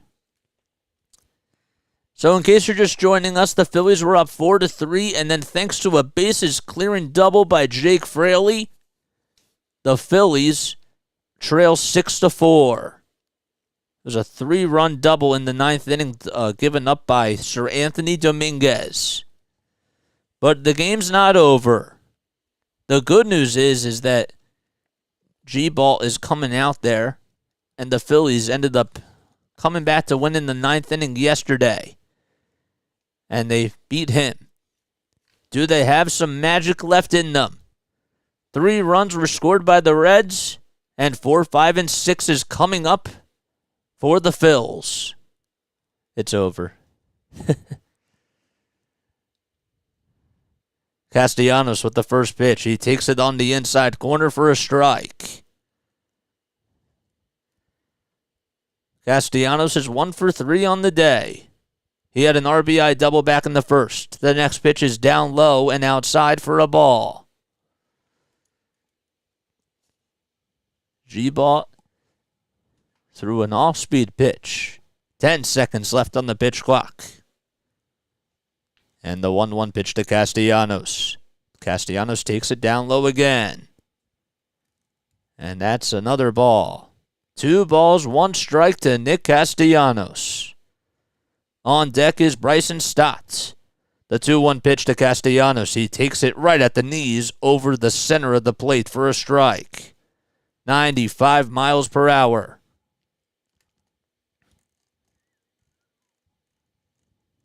Five seconds left on the pitch clock. And the 2-2 pitch to Nick Castellanos. He takes it over the middle of the plate for strike 3 and gets caught looking for out number 1 in the 9th inning. That's not how you want to go down here to start things off in the 9th, but Bryson Stott comes up. Phillies down 6-4. Phillies were trying to hope to sweep the Cincinnati Reds. Stott takes the first pitch on the upper third of the strike zone for a strike.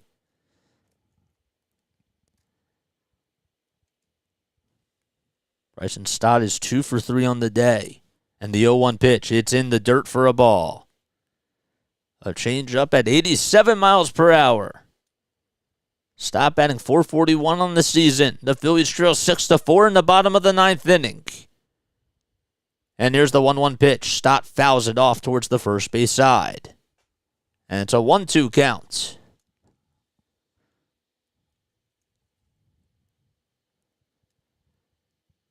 $43,000 fans at Citizens Bank Park. But the Phillies trail 6-4 in the bottom of the 9th. The 1-2 pitch. It's on the outside corner. Called strike 3. And that call certainly could have gone either way. And there's 2 outs. And back-to-back backwards Ks by G-Bot. That leads things up to Alec Bohm. The Phillies down to their final out in the series finale against the Reds. Bohm lifts that one high and deep to right field. It goes back to the warning track, and that's going to do it as the catch was made out in right field for out number 3 by Will Myers. And G-Ball comes in to make the save, and that'll do it. So the Phillies lose by a final score of 6-4. Fans very frustrated. And Phillies will be back at it tomorrow night. Hopefully they can try to bounce back and beat the Miami Marlins. It was smooth sailing all the way until the 9th inning, and Sir Anthony Dominguez just blew it. There was 1 out, nobody on, and Jake Fraley, the player of the game, just hit a 3-run double down the first base line, and that was the difference of the game. So, man, that was tough. That's no words. I need to go eat something now.